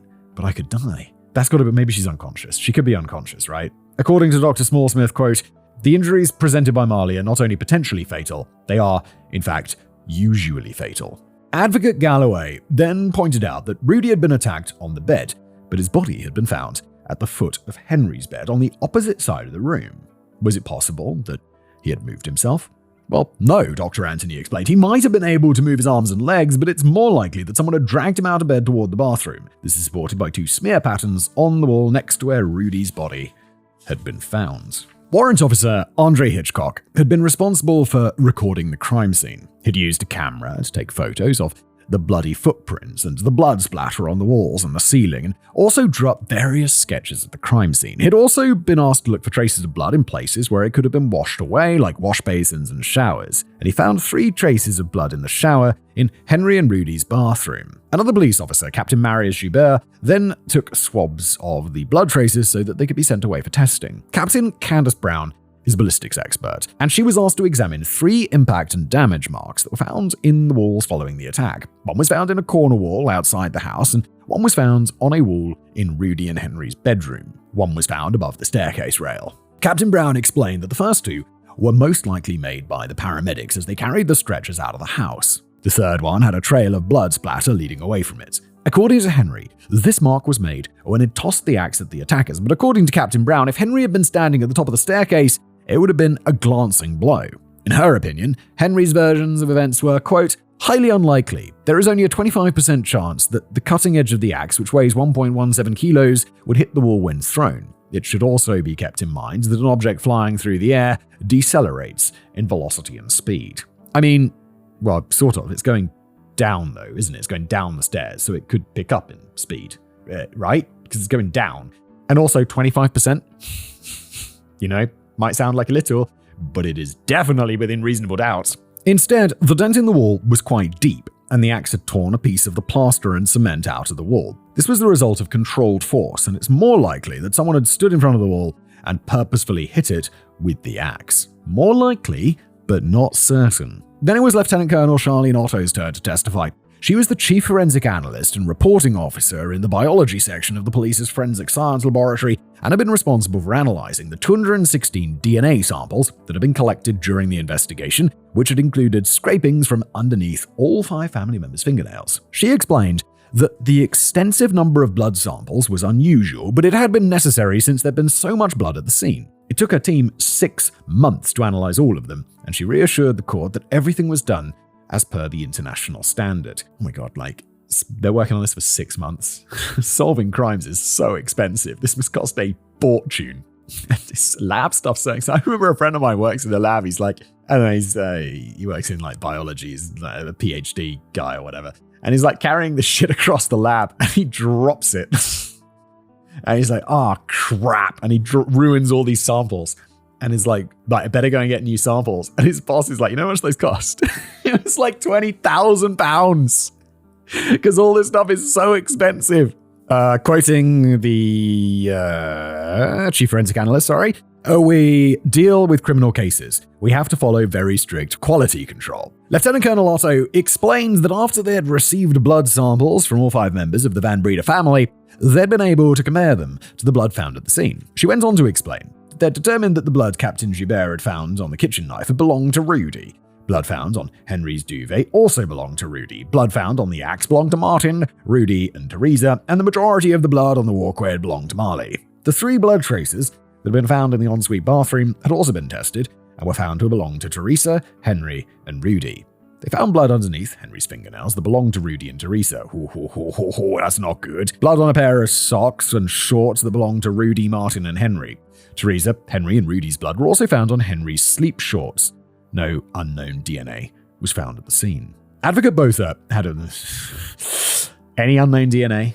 Any unknown DNA.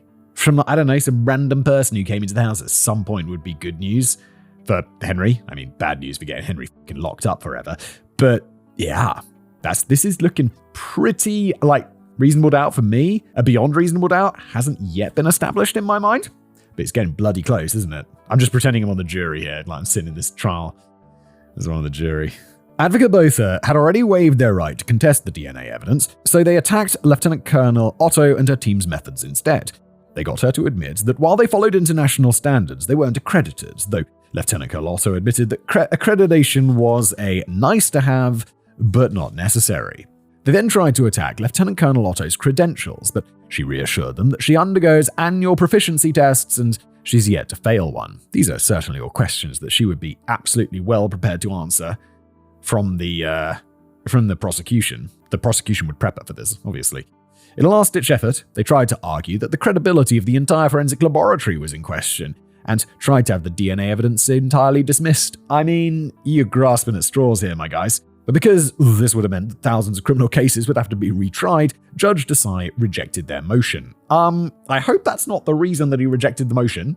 Because if it's like, oh no, that DNA lab was super corrupt, and the judge is like, yeah, but then we'd have to retry all of these cases where the people are probably innocent. That's a lot of work. We shouldn't do that. I hope it's because there was actually no truth to the laboratory not being good. Once again, things weren't looking great for Henry, but again, not so bad as to get to beyond reasonable doubt in my mind. When Captain Marius Gibet was called to testify, he explained that he was a bloodstain pattern analyst, and that it also collected the blood samples taken at the scene. He explained that most of the blood splatter on the walls was the result of the attacker swinging the axe back during the attack. Most of the blood had obvious causes, like pooling, but some of them were unusual. Captain Gibet explained that Henry's duvet had been found on the floor near Rudy's body. At some point during the attack, the kitchen knife had been tossed onto the duvet, leaving behind several bloodstains. Someone had then removed the knife and tossed it onto the floor, then rolled up the duvet and placed it in a pool of Rudy's blood. Why?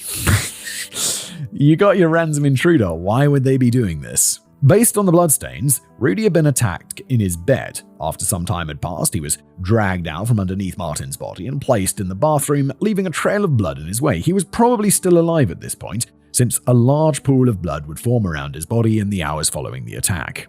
Then there were the traces of blood found in the ensuite bathroom. Lieutenant Colonel Otto had confirmed that the blood had belonged to Teresa, Henry, and Rudy. Advocate Botha argued that it was entirely possible that Henry and Rudy had simply cut themselves while shaving.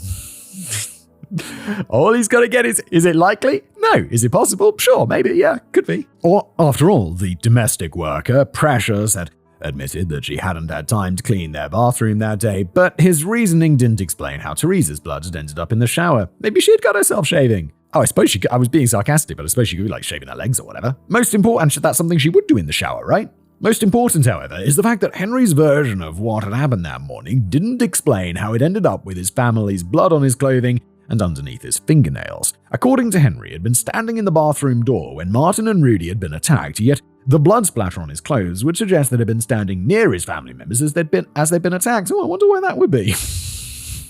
Oh, Henry, you are so guilty. In my opinion, allegedly. I don't know if he's been convicted. I'm assuming he has, bearing the way this is going.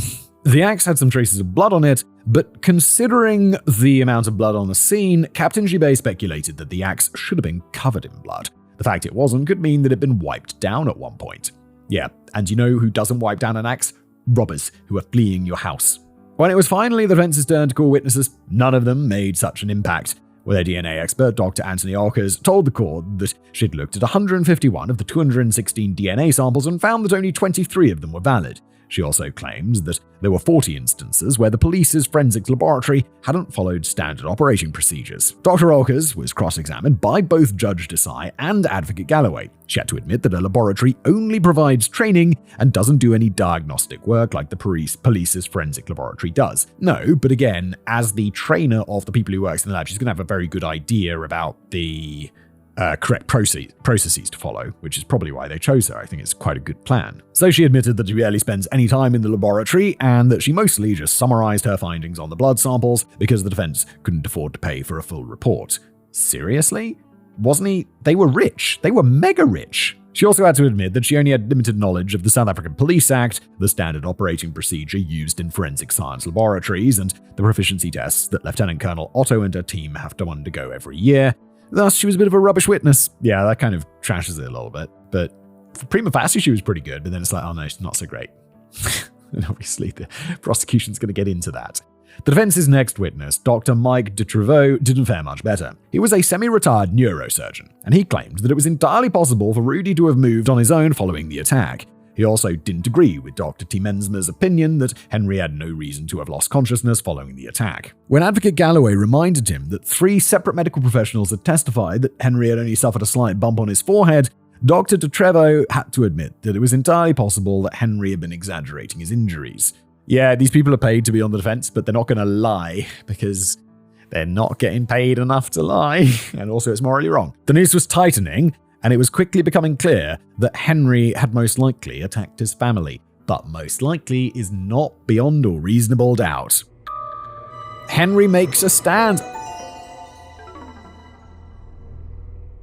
Oh, shit, is he going to take the stand in his own defense? Bold move, Cotton! When the defense had confirmed that Henry would take the stand, court watchers expected him to be the very first witness that Advocate Botha would call. But that never happened, and Henry became the last witness to be called by the defense. In the podcast True Crime South Africa, Nicole Engelbrecht explains that this was unusual since the idea that the defendant is the defense team's main witness. The expert witnesses are supposed to reinforce the defendant's testimony. This also led to Advocate Galloway expressing her concern that Henry would be able to alter his testimony based on the testimony provided by the defense's expert witnesses, but there was really nothing that she could do about it. Nope, it's how court works. You gotta just go, it's how it works. Still, when Henry did finally take the stand, his testimony was broadcast on national television. He was dressed in a simple grey suit and wore a little aeroplane pin on his lapel that Danielle had gifted to him. He looked calm, if not bored, during his testimony and addressed all of his answers to Judge Desai. When Advocate Botha questioned him, Henry stuck to his version of events as outlined in his plea statement. He once again explained that he'd been terrified when the attacker was attacking Rudy and Martin, and then he had to defend himself and ended up getting stabbed in the process. He repeated the story of how he chased the attacker and fell down the stairs, then chased them out the back door, but he denied even knowing that his family had owned an axe. Henry told the court that when he went back inside the house, he could hear a phone ringing and heard that Sasha was barking somewhere. Then he heard Marley moan in pain, lost consciousness, and woke up 2 hours and 48 minutes later. When Advocate Galloway started her cross-examination of Henry, she read from a list of questions that she had compiled. She started off by asking him about his family, and Henry explained that they were just like any other family. Yes, they had their issues, and yes, Martin could be a little controlling. He owned and managed several companies. He was used to getting his way. They're not like every other family. They're very wealthy. Is he? I don't think you're like another family when you have like at least $22 million. He also liked to tease Marley's boyfriend, James Reed Yarn, who showed Martin a lot of respect. Henry pointed out that Martin was particularly protective over Marley, especially since James was her first serious boyfriend. So yes, at the time, he'd been a little hard on her, but Henry didn't think that it was unusual. No, I've got a daughter. I can imagine being in that position. Giving James a bit of a hard time. In his opinion, Marley was growing up, so to him, it only seemed natural that she would rebel. Henry explained that his parents knew that he smoked, but had asked him not to smoke around Marley because they didn't want him to negatively influence her. He confirmed that he hid his pack of cigarettes in a pair of shoes underneath the staircase, and that he'd take it out when he took Sasha for a walk in the afternoons. He also confirmed that he wasn't allowed to smoke inside the house, and that the only time he'd been allowed to smoke inside was when Martin, Teresa, Rudy, and Henry were sharing a cigar during the holidays. Nice. His whole family share a cigar. That's awesome. I smoke cigars. My family are like, oh, Dad, smoking's gross. And I'm like, yeah, maybe. I like it. As for Sasha, he didn't know where she'd been sleeping that night. She had beds all over the house, so she could have slept anywhere. He also claimed that she wouldn't have barked at an intruder. The only reason why Sasha habitually barked at Precious was because Precious liked to play with her. Ooh, yeah, I don't know enough about dogs to come up with that defense, but that's a good defense. The dog doesn't bark at strangers. He barks when he's excited. Again, just looking for reasonable doubt here, that's all we need. Then Advocate Galloway asked Henry why he had smoked 3 cigarettes while on the phone with emergency services. Photos of the scene showed that Henry hadn't used an ashtray and had just discarded the cigarette butts on the floor. Was it because he knew his parents would no longer be able to scold him for it, or was it just a final fuck you? I think it's both of those things. I don't think it's because he was stressed. I think, I understand people want a cigarette. I don't smoke cigarettes, never have. But I understand people have them when they're stressed. It's like, oh, okay. And I can imagine even in a high stress situation, I would think, oh no, that's crazy right now. I could never do that. But in a high stress situation like this, I think people can. And I think, again, reasonable doubt, he was just not thinking about it. But do I think that's what happens? No, I think it was like a fuck you. Henry told the court that he was suffering from shock and hadn't even thought of looking for an ashtray. He smoked those 3 cigarettes in an attempt to calm himself down enough to call an ambulance. Bro, ambulance first. It's like, no, I needed to have a cigarette. Well, 3 cigarettes over the course of like half an hour. And his hands were shaking so badly that he didn't even try to pick up a partially smoked cigarette after he'd dropped it. In his opinion, his parents wouldn't have judged him for smoking inside the house following the attack. They would have understood.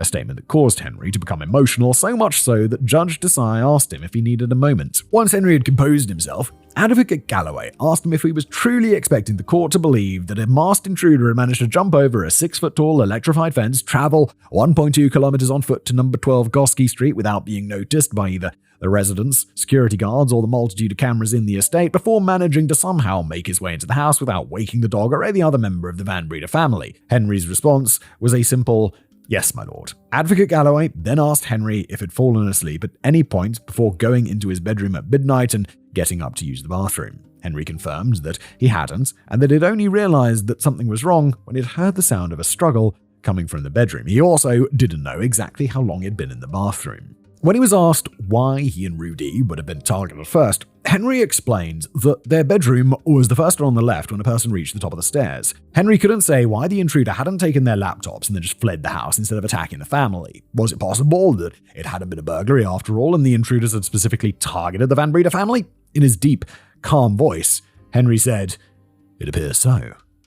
Henry explained that he only ever saw one attacker in his bedroom, despite insisting that he later heard 2 attackers talking downstairs. Was it the same person every time? He couldn't be sure, and he felt certain that anyone who's in a similar position wouldn't have been able to tell either.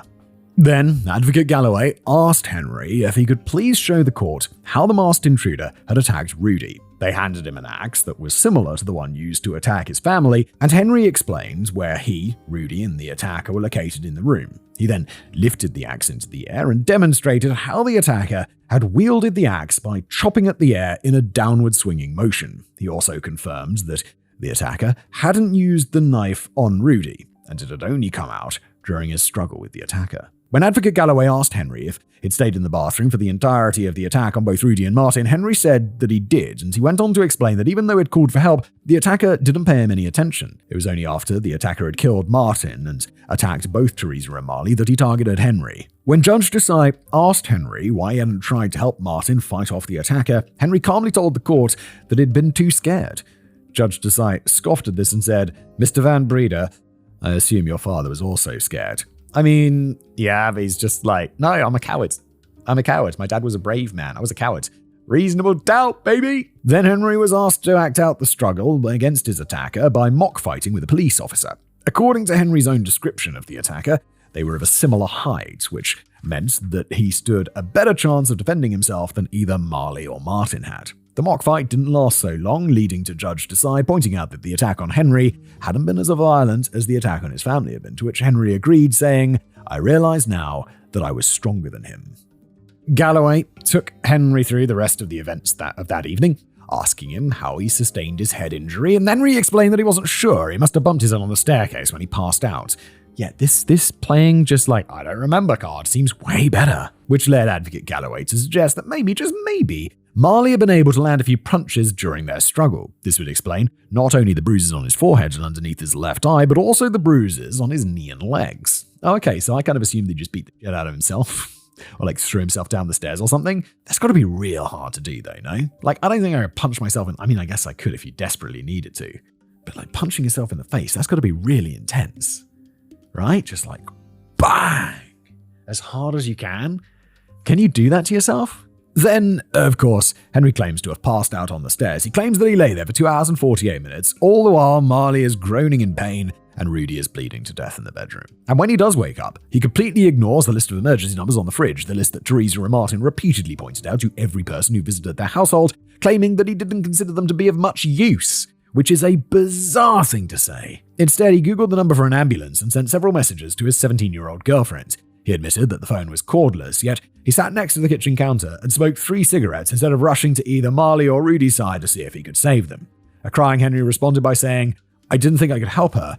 I thought that what I was doing was enough." She was still alive. And do we know that she was like crying out or like moaning? He is so guilty, dude. You're so guilty. In my opinion. Advocate Galloway's attack on Henry's version of events didn't end there. When the police arrived, why didn't Henry have more blood on his upper body? He claimed to have handled the axe. It was bloody enough to have left a trail of blood against the wall after he threw it at the intruder, yet he didn't have any blood on his hands, and there weren't any traces of blood on his upper body. His pants were covered in his family's blood, yet the bottoms of his socks didn't have any blood on them at all, and only the tops had a few droplets of Teresa's blood, which Henry claimed had dripped down from the walkway onto his feet while he was on the phone. According to Henry, quote, "I struggle to see the problem. I didn't step in blood."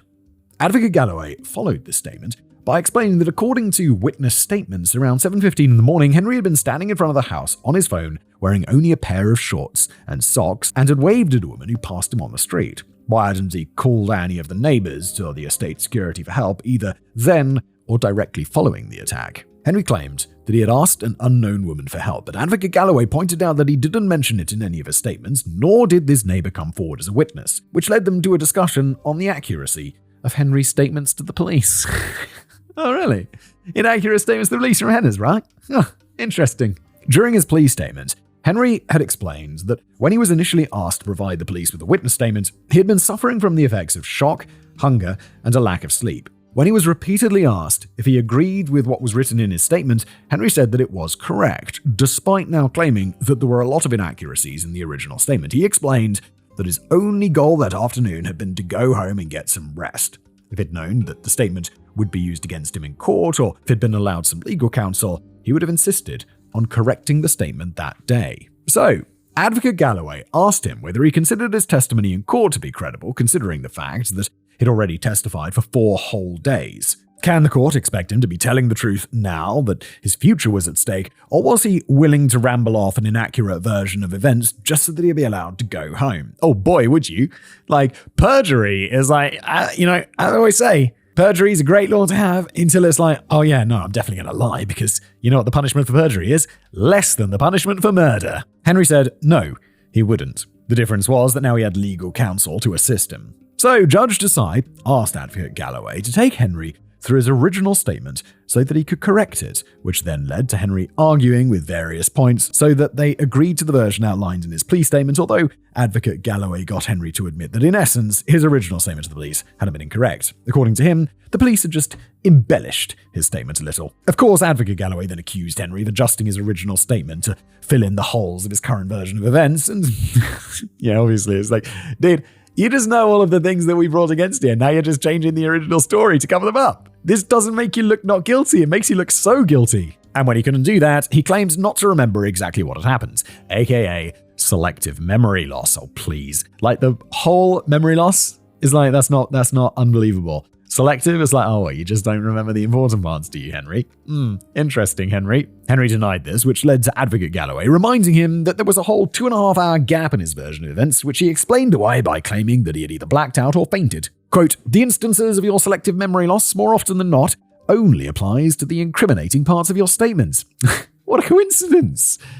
Because it's not like criminals haven't been using that exact same excuse for more than a century. Advocate Galloway continued her assault by explaining that the forensic evidence did not agree with Henry's version of events. The mark against the wall, which it claimed was caused by him flinging the axe, was made deliberately. The blood splatter analysis on his shorts and socks proved that he'd been standing close to his family members when they'd been attacked, and his so-called fainting spell didn't help his case either. And although Advocate Botha tried to argue with this, Judge Desai reminded him that he should have argued against those facts when the experts had presented them to the court. But following Henry's last day on the stand, Advocate Botha asked permission to call in a surprise witness, a neurologist who'd examined Henry just a few days earlier when he'd experienced a seizure. After some discussion, his request was approved, and on the 59th day of the trial, Dr. James Butler took the stand. Interesting tactic here. Let's see where this goes. Can you really introduce a witness so late in the game? It's been going on for 2 months. Don't you need to, give the prosecution your list of witnesses, early? The Hail Mary. There were still some questions that were unanswered by the time Henry's trial was coming to an end. Most notably, Henry's odd behavior following the attack, his calm demeanor during the emergency call, the police officer's insistence that Henry had been under the influence of something that morning, and whether or not the domestic worker had been mistaken when she saw urine trickling down Henry's leg while he was talking to the emergency services. Dr. James Butler's testimony was by far the most interesting one during the trial, and he spent 5 days on the witness stand. Dr. Butler told the court that he was a neurologist with 18 years of practical experience who specialized in dealing with patients who had suffered from seizures and epileptic fits, and explained that it also consulted on Marley's case during her recovery. On the 8th of November 2017, he received a call from Constantiaberg Hospital to let him know that a Daniel Janse van Rensburg and a Dr. Janse van Rensburg were looking for him. On that day, Dr. Janse van Rensburg called Dr. Butler and informed him that his daughter's boyfriend had suffered a seizure and would appreciate it if Dr. Butler could take a look at him. Henry was brought in to see Dr. Butler that same day, and together, he and Danielle recounted Henry's recent seizure. Henry explained that on the afternoon of the 18th of November 2017, he and Danielle had been sitting on the bed discussing the court case when he blacked out. Danielle explained that he looked like he wanted to cough, and then he fell backwards onto the bed. His eyes rolled into the back of his head, and his body started convulsing. The seizure didn't last long. Danielle estimated it to have lasted about a minute, but during the seizure, Henry was clenching his jaw, and he didn't move his head. When he came to, he felt tired and disorientated, which Dr. Butler referred to as the post-ictal period. According to Dr. Butler, quoting, "The first seizure is commonly not the first seizure, so then you have to set out to establish whether there is a history of seizures, and very commonly there are." You can see why they call this the Hail Mary, don't you? Dr. Butler explained that seizures are more common than you think. Whenever you experience deja vu or smell something that isn't there, for example, it's likely that you just had a minor or petit mal seizure. Is that true? Whoa, okay. Some people experience petit mal or absent seizures where they just stare at nothing for a few seconds before going on with their normal lives. Oh my god, I'm like, I have deja vu. I sometimes smell things that aren't there. I will just stare at it and be like, oh, what was I up to? Oh god. I don't think I'm having seizures. I think I'm just a normal person who gets distracted by shit. And probably just, I don't know. Deja vu. It's deja vu. What? There's nothing more to that. Another small but everyday seizure is when you suddenly jerk, like when you're about to fall asleep. Oh yeah, where you're like, you feel like you're falling.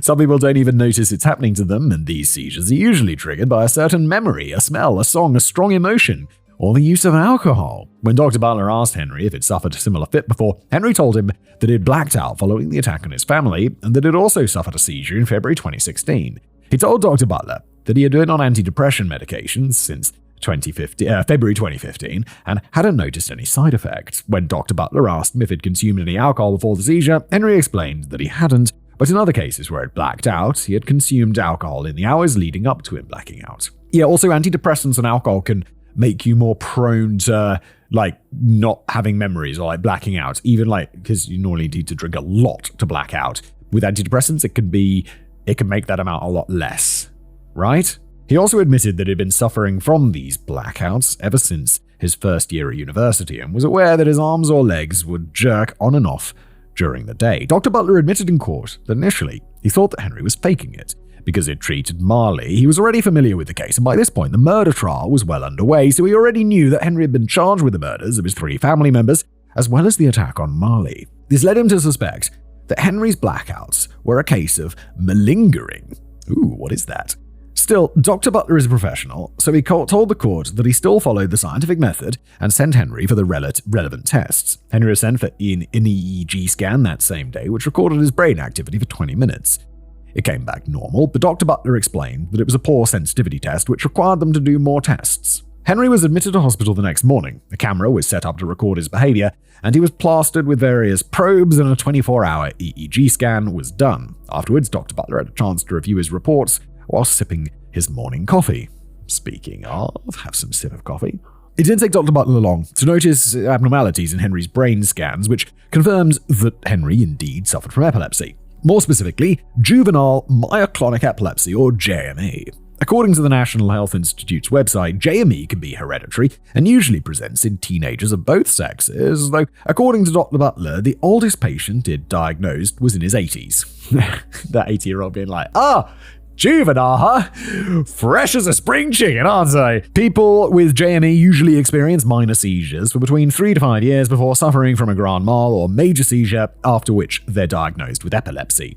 Most people with JME retain consciousness during a seizure and don't even realize what's happening. But a grand mal seizure can be triggered by sleep deprivation, alcohol intake, emotional stress, anxiety, and fatigue. though some people can be triggered by flashing lights. Dr. Butler likens these seizures to an electrical storm in the brain that can be picked up by an EEG machine. This guy's a pretty good witness. Like, he's explaining it in all these, like, dumb person terms. Because the problem with, like, expert witnesses is if they're not very good, as we've seen in many Casual Criminalist episodes, they're not very good if they're really, really intelligent and really, really know their stuff, because then they find it hard to explain to a jury layperson. Ergo, concordantly, vis-a-vis, you know what? I have no idea what the hell I'm saying. But if you've got someone who's just like, and then there's a storm in the brain, and we have a magical machine which looks at it, the jury's like, oh, I see, a magical machine, huh? After performing further tests and confirming Henry's diagnosis, Dr. Butler did a full medical history and asked Henry to explain to him what had happened on the night of the 26th and 27th of January 2015, specifically before he blacked out. Henry told Dr. Butler that he'd had 2 or 3 glasses of wine during dinner. He went to bed at around midnight but didn't go to sleep. Instead, he watched One Piece on his laptop until the early hours of the morning when the attack happened. That's 3 triggers right there. Oh, like the flashing lights in anime? Henry explains that after the intruders left the house, he'd been heading upstairs when he noticed that Marley was still alive and her head was covered in blood. That's when he blacked out. When Henry woke up, he was lying face down on the stairs. He felt disorientated. Oh my god, we're getting back to reasonable doubt, aren't we? Oh god. We are, aren't we? Oh no, I'm pretending I'm in the jury again. I'm like, yeah, we are. Oh, I'm getting doubt again. He felt disorientated, and it took him some time to realize that it was now light out. When Dr. Butler asked Henry if he could remember whether his body felt sore afterwards or if he'd wet himself at some point, Henry said no. Oh, he did wet himself, right? Because the person outside who saw him was like he had pee on his trousers all the way down his trousers. Had he wet himself during a seizure? That kind of makes more sense than him just being really drunk. Because I don't think, in my opinion, I don't think you can get, as a regular-sized person, so drunk that you can kill people with an axe and also piss yourself. I think if you're pissing yourself drunk, you don't have the coordination or the strength or the ability to do that kind of physical thing. At least, that's what would float as the defense. But then he hesitated before he admitted that according to police, his underwear had been soaked in urine. Henry reportedly told Dr. Butler that after he woke up, he was focused on calling for an ambulance. He couldn't remember the ambulance arriving. He was aware that the emergency service operator, the police, and the paramedics had asked him questions, but he was later told that he hadn't always answered them or just hadn't responded to them. He remembers being aware that he was in an ambulance, but he can't remember getting into the ambulance. When Advocate Botha asked Dr. Butler how he could be certain that Henry hadn't faked his symptoms, Dr. Butler explained that initially he hadn't told Henry what his diagnosis was. This allowed him to judge Henry's recounting of what had happened that day, knowing that Henry wouldn't have been able to Google the characteristics of JME beforehand. Quoting the doctor here, I asked him about a long list of symptoms, all of which he emphatically denied, except for one, which was the myoclonus seizures. If you're saying that the symptom is fabricated, then by chance he happened to have picked the one identifying symptom, not knowing that it was in any way related to his condition. Furthermore, it would be impossible to fake his EEG results since they showed that some of his seizures took place while he was in deep sleep or actively busy with something else. Dr. Butler also explains that the act of intentionally moving a limb or blinking an eye looks completely different to an involuntary one, which made it easy to determine that Henry's myoclonus seizures were real. Okay, I mean, yeah, it seems like this is something you cannot fake. Like a brain scan, it's going to know if you're doing this on purpose or whether it's just your brain. I mean, sorry, it's all your brain, but you know what I mean. Dr. Butler also explained that in his expert opinion, this wasn't a case of malingering, which is defined as the fabrication, feigning, or exaggerating of physical or psychological symptoms designed to achieve a desired outcome, such as personal gain, relief from duty or work. So malingering. I have malingered, where it's like, oh no, I can't come into work today. I'm just I know all about malingering. I know malingering well. Avoiding arrest, receiving medication, or mitigating prison sentencing. Dr. Butler, he's like Harvey Weinstein was a malingerer then. I mean, allegedly. He was walking into court like, he was all fine. And then they take him to court and he's like suddenly is an old broken man with like a wheelchair and a Zimmer frame. And it's like, oh, come on, Harvey. You're going to prison. And he did where he belongs. Dr. Butler explained that malingerers often make a point of drawing attention to their symptoms and would tell everyone about them. As far as he was able to find out, Henry hadn't mentioned his little jerks or seizures to anyone. His girlfriend, Danielle, had noticed his little jerks, but she'd just thought they were one of Henry's quirks. In conclusion, Dr. Butler explained that Henry's test results and diagnosis, the witness statements of the people who'd spoken to Henry on the morning of the 27th of January 2015, and Henry's own recollection of what happened that morning, Dr. Butler believes that there is a high likelihood that Henry had suffered a grand mal seizure following the attack on his family. Again, it doesn't seem unreasonable. Like, if they could conclusively prove that he had some sort of seizure condition before this happened, and if these bigger seizures are brought on by alcohol, stress, all of this stuff, it's exactly what happened to him. And it could have triggered this. We are getting well back to reasonable doubt. Oh my. In Dr. Butler's opinion, Henry's odd and unusually calm behavior that morning is typical of a post-ictal state. In other words, the period following a seizure. He went on to explain that, quoting, the post-ictal state begins the moment the seizure terminates. From there onwards, you're in the post-ictal state. In the early period of the post-ictal state, electrical activity in the brain is flat and you're unconscious. And then you have gradual recovery over hours. Am I completely misremembering this, or is this why they did that like electronic brain therapy, where they'd zap your brain if you were like if you had some sort of, I don't know, mental condition. And then because afterwards you'd be a bit calmer because your brain's like recovering from being electrocuted. And it seems similar? Maybe I'm just conflating the two things. This means that if Henry had suffered a seizure while climbing up the stairs, it would explain the bump to his forehead, the bruise under his left eye, and the bruises on his knee and legs. It would also explain why some of the police officers and his neighbors reported that Henry seemed drunk that morning, despite him not having consumed any alcohol since 8 p.m. the previous evening. Yeah, and they blood tested him. He didn't have blood he didn't have alcohol in his blood or narcotics. So he wasn't drunk. He just looked drunk. It would also explain why he'd sounded so emotionless on the phone that morning. Basically, his brain was in the process of rebooting, a process that can last from several hours up to a week. Dr. Butler explains that when it observed other patients recovering from a post-ictal state, their brains initially resembled those of brain-dead patients and only started improving shortly before they woke up. In most cases, they weren't even aware that they were acting out of character. However, Dr. Butler also explained that there was no way that Henry's blackout had lasted for 2 hours and 48 minutes. He told the court that there were only 3 reasons why Henry would lose both his memory and consciousness following an epileptic attack. He maybe smashed his head real bad on the way down, but then we said he didn't have any head trauma. But also, then again, the brain is really complicated. Maybe he was having a seizure, he bashed his head, the combination of that with the seizure caused him to pass out for a longer time. I don't know. There's definitely a way to get to doubt there, isn't there? Number 1, someone had to have hit him over the head, but since Henry insists that both of the attackers had already left the house and there weren't any signs of head trauma, that was unlikely. 2, Henry had psychogenic amnesia, which can be caused by trauma or severe stress. It's also referred to as a fugue state, and people in a fugue state are still actively moving around and doing things. Only afterwards would they say that they have no memory of how they ended up where they are when their memory returns, which I think is like maybe bullshit. But I also sleepwalk. Like, not often, but I don't know, once every couple of years, I'll just it happens a couple of months ago. I was just on a trip with my mate and we're staying in this hotel and I just wake up and I'm in the hallway of the hotel in the middle of the night, like outside my room. And I'm like, oh, what am I doing here? And I just woke up, but if someone wakes me up, like there's other times where it's just like my wife has been like, what are you doing? And I'm like, I'll always make an excuse. So one night she just wakes me up and for some reason I'm just going through my wardrobe, just going through my clothes, just like going through them. And she's like, what are you doing? And it's like, oh, I'm just looking for a t-shirt. And she's like, it's 4:00 in the morning. Why are you looking for a t-shirt? It's like, I wanted a t-shirt.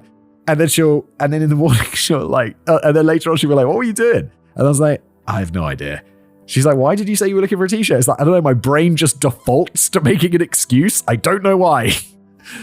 Okay, sorry. Back to it. But I do believe that this, like, people do things without being consciously aware of them.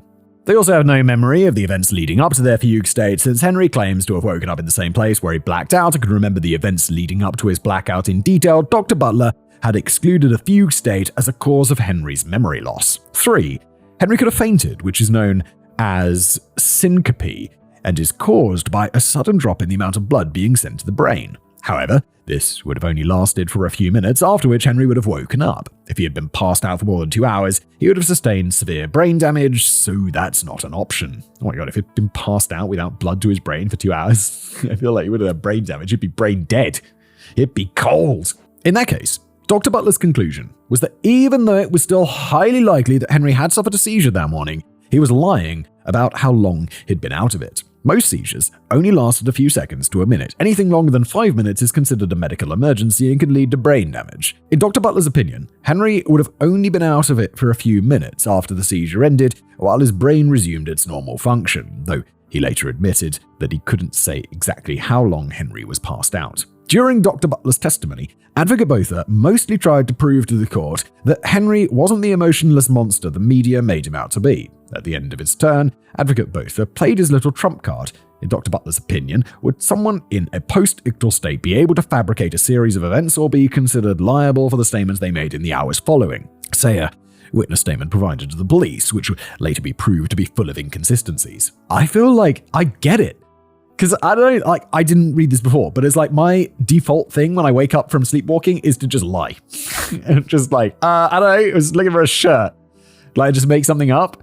So I kind of can believe this. It doesn't sound absurd to me. Dr. Butler explained that it was highly unlikely, given the number of neurological processes that were involved when someone was out to deceive someone else. In simple terms, someone in a post-ictal state would not have enough processing power to lie convincingly, since their brain would still be too busy restarting normal bodily processes. Any attempt to fabricate a story could lead the brain to yelling error, error, error before it crashed and displayed the blue screen of death. When it was Advocate Galloway's turn to question Dr. Butler, she didn't hesitate to attack a number of the statements he'd made during his initial testimony. She explained that since the grand mal seizures didn't leave any physical signs, Dr. Butler's claims that Henry had suffered the seizure that morning were simply conjecture. As Dr. House likes to say, everybody lies. One of my favorite TV shows. And yet Dr. Butler was putting a lot of trust into Henry's recounting of his medical history and his version of what had happened that morning. Dr. Butler had also said that in the photos that had been taken after the attack, Henry had noticeable dark circles under his eyes and he seemed pale. Couldn't this also just be a result of either shock or the fact that Henry hadn't slept that night? Dr. Butler agreed that, yes, we can't prove that Henry had experienced a seizure in the early morning hours of the 27th of January 2015. However, his biggest clue that Henry had experienced a seizure was the fact that he'd wet his pants and had seemed blissfully unaware of it. As proof, Dr. Butler held up a photo of the underwear that the police had confiscated that morning, which clearly showed a bright yellow luminol stain decorating the insides of his underwear. According to Dr. Butler, any medical professional with knowledge of epileptic seizures would know that this is one of the trademarks of a grand mal seizure. So he would have to know this and then intentionally wet himself, which is not beyond the realm of possibility, but it does seem a bit of a stretch, doesn't it? In Dr. Butler's experience, the only other instance when it occurs is when a patient has sustained neurological damage or suffers from dementia. I mean, or was really drunk, or was really scared. People wet themselves when they're scared, right? Then Advocate Galloway, masterfully, if in a roundabout manner, got Dr. Butler to explain that even if Henry had experienced an epileptic fit that morning, he was still fully capable of not only attacking his family, but also staging the scene and coming up with a reasonable cover story. She reminded the court that, thanks to Henry's cell phone usage that morning, they knew that the attack had occurred between 4:01 and 4:20 a.m. Then Henry tried to call his girlfriend, spent some time on Google, and from around 4:30 to 7:12 a.m., there was no activity on Henry's phone or the family's landline. Was it possible that Henry had attacked his family and staged the scene before he had had a seizure? Dr. Butler agreed that, yeah, it was.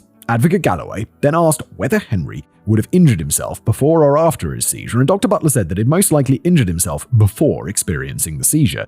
There was no way to confirm exactly how long Henry's seizure had lasted and how long he had been out before he was able to call for help, but Dr. Butler did explain that Henry would still have remembered what the plan had been before he had the seizure. This meant that even in a post-ictal state, he would have been able to relate a story that he'd already come up with. It just isn't likely that he would have come up with one on the spot. They also discussed how the bladder worked and the various reasons why someone would wet themselves for over an hour, but I'll summarize it as follows. It's either as a result of extreme fear or uncontrolled impulse thanks to neurological damage. Apparently, humans are more than capable of not wetting themselves in adrenaline-fueled situations, so the idea that he'd wet himself as a result of seeing his family murdered isn't very likely. Yeah, I mean, I've never wet myself because of fear. And I've definitely never wet myself because of and I've been in plenty of adrenaline-fueled situations. I've been in situations where it's pretty intense. Never wet myself.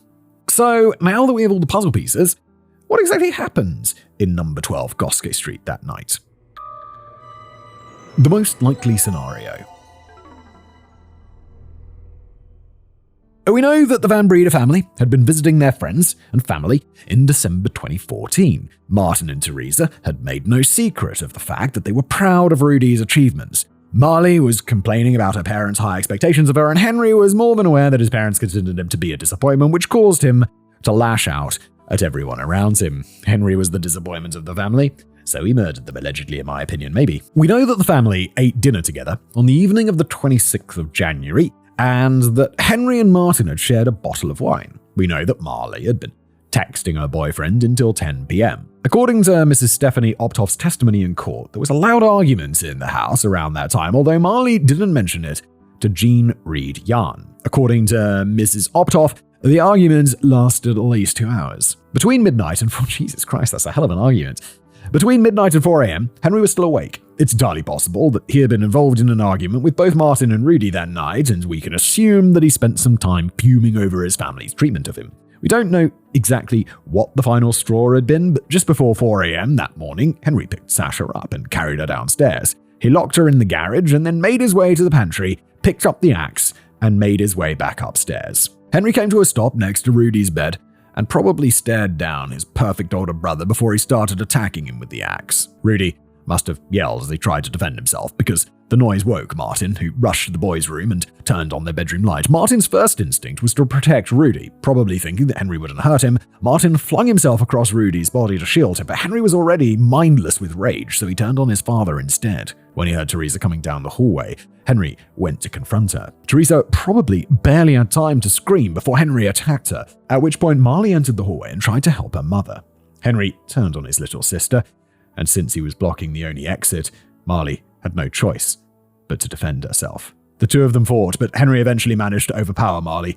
He hit her several times with the axe before he left her for dead, and it was probably around this time that he knew he'd fucked up. No shit, my dude. His first instinct was to call his 17-year-old girlfriend for help. Heaven knows why, but when she didn't answer, he googled the emergency numbers. However, it must have been around this point that he realized that Marley and Rudy were still alive, and he couldn't have them survive just to rat him out to the police once they'd recovered, so he had to cover his tracks and wait for them to bleed out before he called for an ambulance. It took him only a few minutes to come up with a reasonable version of what had happened that morning. After all, they were in South Africa. People get attacked in their homes all the time. Right, Oscar? Henry wiped his fingerprints from the axe, made his way to the landing, and threw the axe into the wall. He collected a knife from the kitchen, then climbed the stairs to the bedroom that he shared with Rudy. Henry dragged Rudy out of the bed towards the bathroom, leaving a trail of blood smeared across the carpet. Henry's body was covered in his family's blood, so Henry took off his clothes and took a quick shower, leaving spots of his blood, Rudy's blood, and Teresa's blood splattered on the wall. Afterwards, he got dressed in a pair of underwear and his blood-stained sleeping shorts, and then proceeded to cut his arms, chest, and back. He tried to stab himself several times, and when he finally managed to stab a hole in his side, he tossed the knife onto the floor. For some unknown reason, he rolled his duvet up and dropped it in a puddle of Rudy's blood before he made his way downstairs. Why did he do that? It's a weird thing to do. Do we not know the answer? According to Dr. Butler, if Henry did indeed experience a fit that morning, it would have been around this time. Henry fell face first onto either the stairs or the floor and was out for several minutes. Once he woke up, he would have been disoriented and dizzy, and it took some time for his brain to kick back into action. It would have been at around this point that he'd wet himself. Still, he had a job to finish, and he carefully returned to his task, completely unaware of the fact that he'd just experienced a major seizure. He probably didn't check on Marley. He had no idea that she'd still been breathing, so he sat down next to the kitchen counter, lit a cigarette, and asked for an ambulance, calmly telling the operator that he needed an ambulance sent to his house because an axe-wielding madman had just attacked his family. Right then. Does seem like that. I mean, this is, I think, is the most likely series of events. I don't know. I think maybe reasonable doubt has... Beyond reasonable doubt has not been established for me, but I'd like to see him go to prison, I think. The judgment. When the trial resumed in January 2018, both the state and the defense presented their closing arguments to the court. Judge Desai and his assessor then spent the next 4 months deciding whether or not Henry Van Breda was guilty of the murder and the attempted murder of his family. Oh, they don't have juries for big cases in South Africa. Interesting. Okay, fine. In that case, I think his chances of going to prison are a lot more likely. I'm going to start off by explaining that this is the longest judgment I've ever read. For comparison's sake, the judgment for Oscar Pistorius' murder was 75 pages long. The one for Shireen Dawani's murder, 85. Judge Ian Binney's opinion on the Bain family, 137. Judge Desai's judgment is 263 pages long. It is a book length. Judge Desai kicks off his statement explaining that it was the state's contention that the accused was responsible for the attack on his family and that he subsequently tampered with the crime scene. The state's case is based on circumstantial evidence. There is no direct evidence implicating the accused. Not a great start for the old prosecution there, is it? Judge Desai spends the next 250 pages going through the evidence that has been presented to the court in detail and based his conclusions on the following facts. Number 1, no credible evidence exists to support the defense's claim that an armed intruder had attacked the Van Breda family that night. 2, Henry Van Breda was an unimpressive and emotionless witness who contradicted himself on various occasions. 3, the court accepts that Henry had suffered a grand mal seizure that night, but since it occurred after the attack on the family, it only served to explain Henry's odd behavior following the attack and wouldn't have kept him from perpetrating the attack. 4, Henry's version of what happened that night is inconsistent with the evidence presented at court. 5, Henry was the only member of the family who hadn't been viciously attacked that night and had only sustained superficial wounds. 6, he had more than enough time on his hands to not only stage the scene to suit his version of events, but also to inflict several injuries on his own person before he called for help. 7, during interviews with the police and during his testimony, he deliberately altered his version of events on several occasions to suit the evidence presented to him. And in conclusion, quoting the judge here, each piece of evidence on its own might not be enough to establish the guilt of the accused, but the cumulative effect of all the pieces concludes the puzzle. This leads to only one reasonable inference. Can you imagine reading this and you just be like, oh no, it's going badly, please no. I mean, assuming you're Henry here. Continues, subsequent to the commission of the crimes, the accused intentionally inflicted injuries upon himself and told the police that the victims and he were attacked by an intruder in order to mislead the police as to the true identity of the perpetrator. The accused deliberately committed positive acts of obstruction and supplied the police with false information that the police acted upon by launching a search for the alleged intruder. After carefully considering all the evidence, the result is inescapable. On the 14th of May 2018, Henry Van Breda was found to be guilty on all counts, and on the 7th of June 2018, Judge Desai calmly told Henry that, quote, "You have axed to death 3 persons and endeavored to do so in respect of a 4th. They were your immediate family. You have not told the court what led to the commission of these crimes. At best for you, we can assume that the crimes were not committed in a vacuum, but are the product of some disgruntlement in the family. The brutality of the attacks upon your parents and siblings is graphically portrayed in the post-mortem and other reports. They were attacks involving a high degree of uncontrolled violence.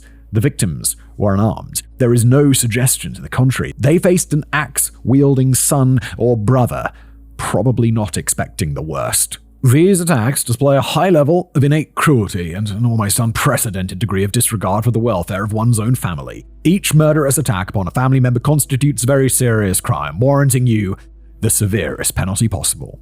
On count 1, the murder of Rudy Van Breda, you are sentenced to life imprisonment. On count 2, the murder of Martin Van Breda, you are sentenced to life imprisonment. On count 3, the murder of Teresa Van Breda, you are sentenced to life imprisonment.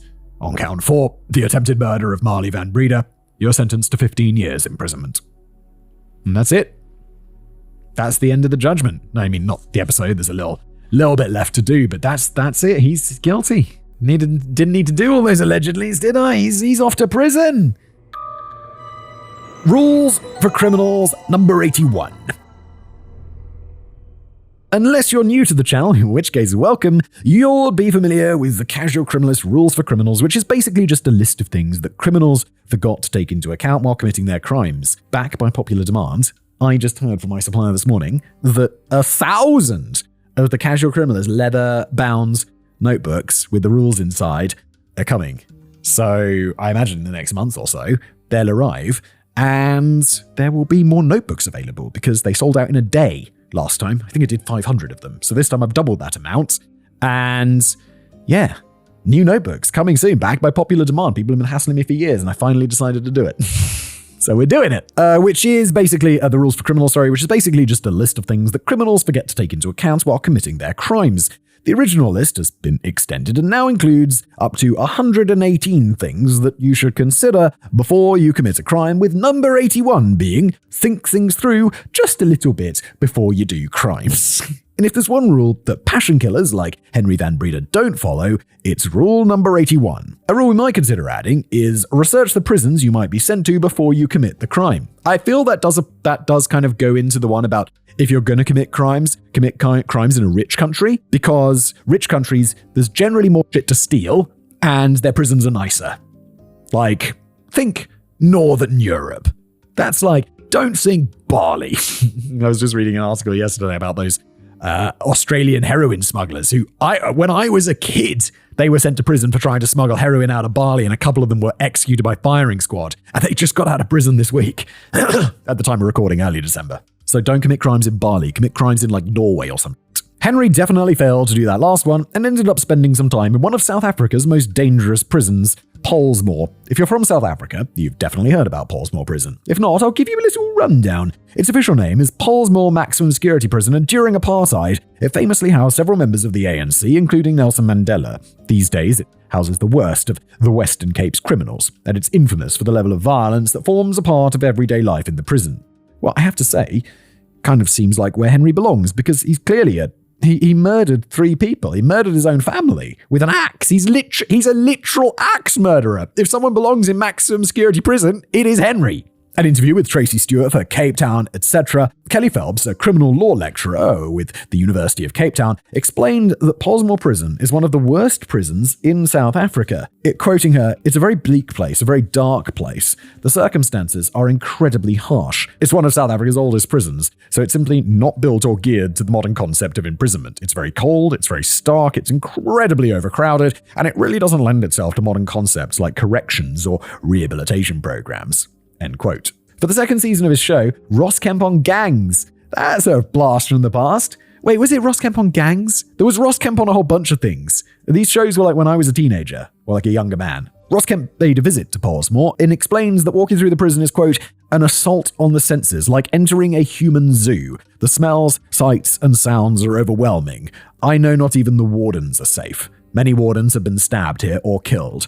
One warden had his eye cut out. Fuck that, dude. You don't want to go here. Most of the prisons in South Africa are unofficially run by the infamous Numbers Gang, which consists of the 26s, the 27s, and the 28s. They're one of the oldest crime organizations in the world, and are present within each and every prison in South Africa. According to one of the wardens at Pollsmoor, the Numbers Gang is responsible for managing day-to-day life, from handing out jobs and serving food to the other inmates, to meting out justice and deciding who is going to die so that a member of the gang can move up in rank. According to Ross Kemp, quote, survival in Pollsmoor depends on belonging to the numbers. This is way intense. This prison sounds way intense. Fuck this prison, dude. I was thinking that Batman prison. You see, you don't want to go to Batman prison. You also don't want to go to this prison. Considering the fact that Henry had viciously attacked his family with an axe, I can't say that I'd have felt bad if he ended up spending his entire sentence in Pollsmoor. Unfortunately, he was only there for a few weeks and spent that time in Pollsmoor's hospital wing due to his depression and epilepsy diagnosis. After his sentencing in June 2018, he was moved to the Drakenstein Correctional Centre in the Western Cape, a prison that has a problem with the wardens regularly assaulting its prisoners, which isn't a good thing, but in the case of Henry, all I can say is, oh no! Henry reportedly asked to be transferred to Gauteng in September 2021 so that he could be closer to his maternal grandmother, and his request was approved, but not before a member of the Numbers Gang pelted him over the head with a padlock and chain. Henry reportedly refused to press charges. You'd be insane to press charges, dude. You'd be insane. He now lives at the Lukwop Correctional Centre and is doing well. He's continued his studies, and according to the local lifestyle magazine You, quote, since the lockdown regulations have eased, he also gets monthly visits from an uncle, cousin, or aunt. He's grateful for these visits, and he writes long letters to other family members. He's also lost a lot of weight behind bars, and often says he's hungry. And again, oh no! And to think, if he hadn't been such a brat, if he hadn't been insanely jealous of his older brother, and if he hadn't tried to viciously murder his entire family, he'd probably just be living the life of a spoiled rich kid. Guess you can't have everything after all. Yeah, we started this episode off, it's like, this is a nice family. Look at all this nice stuff and that nice success, and look at this. These nice kids, and then it's like one of them's an axe murderer. Oh, God. Dismembered appendices.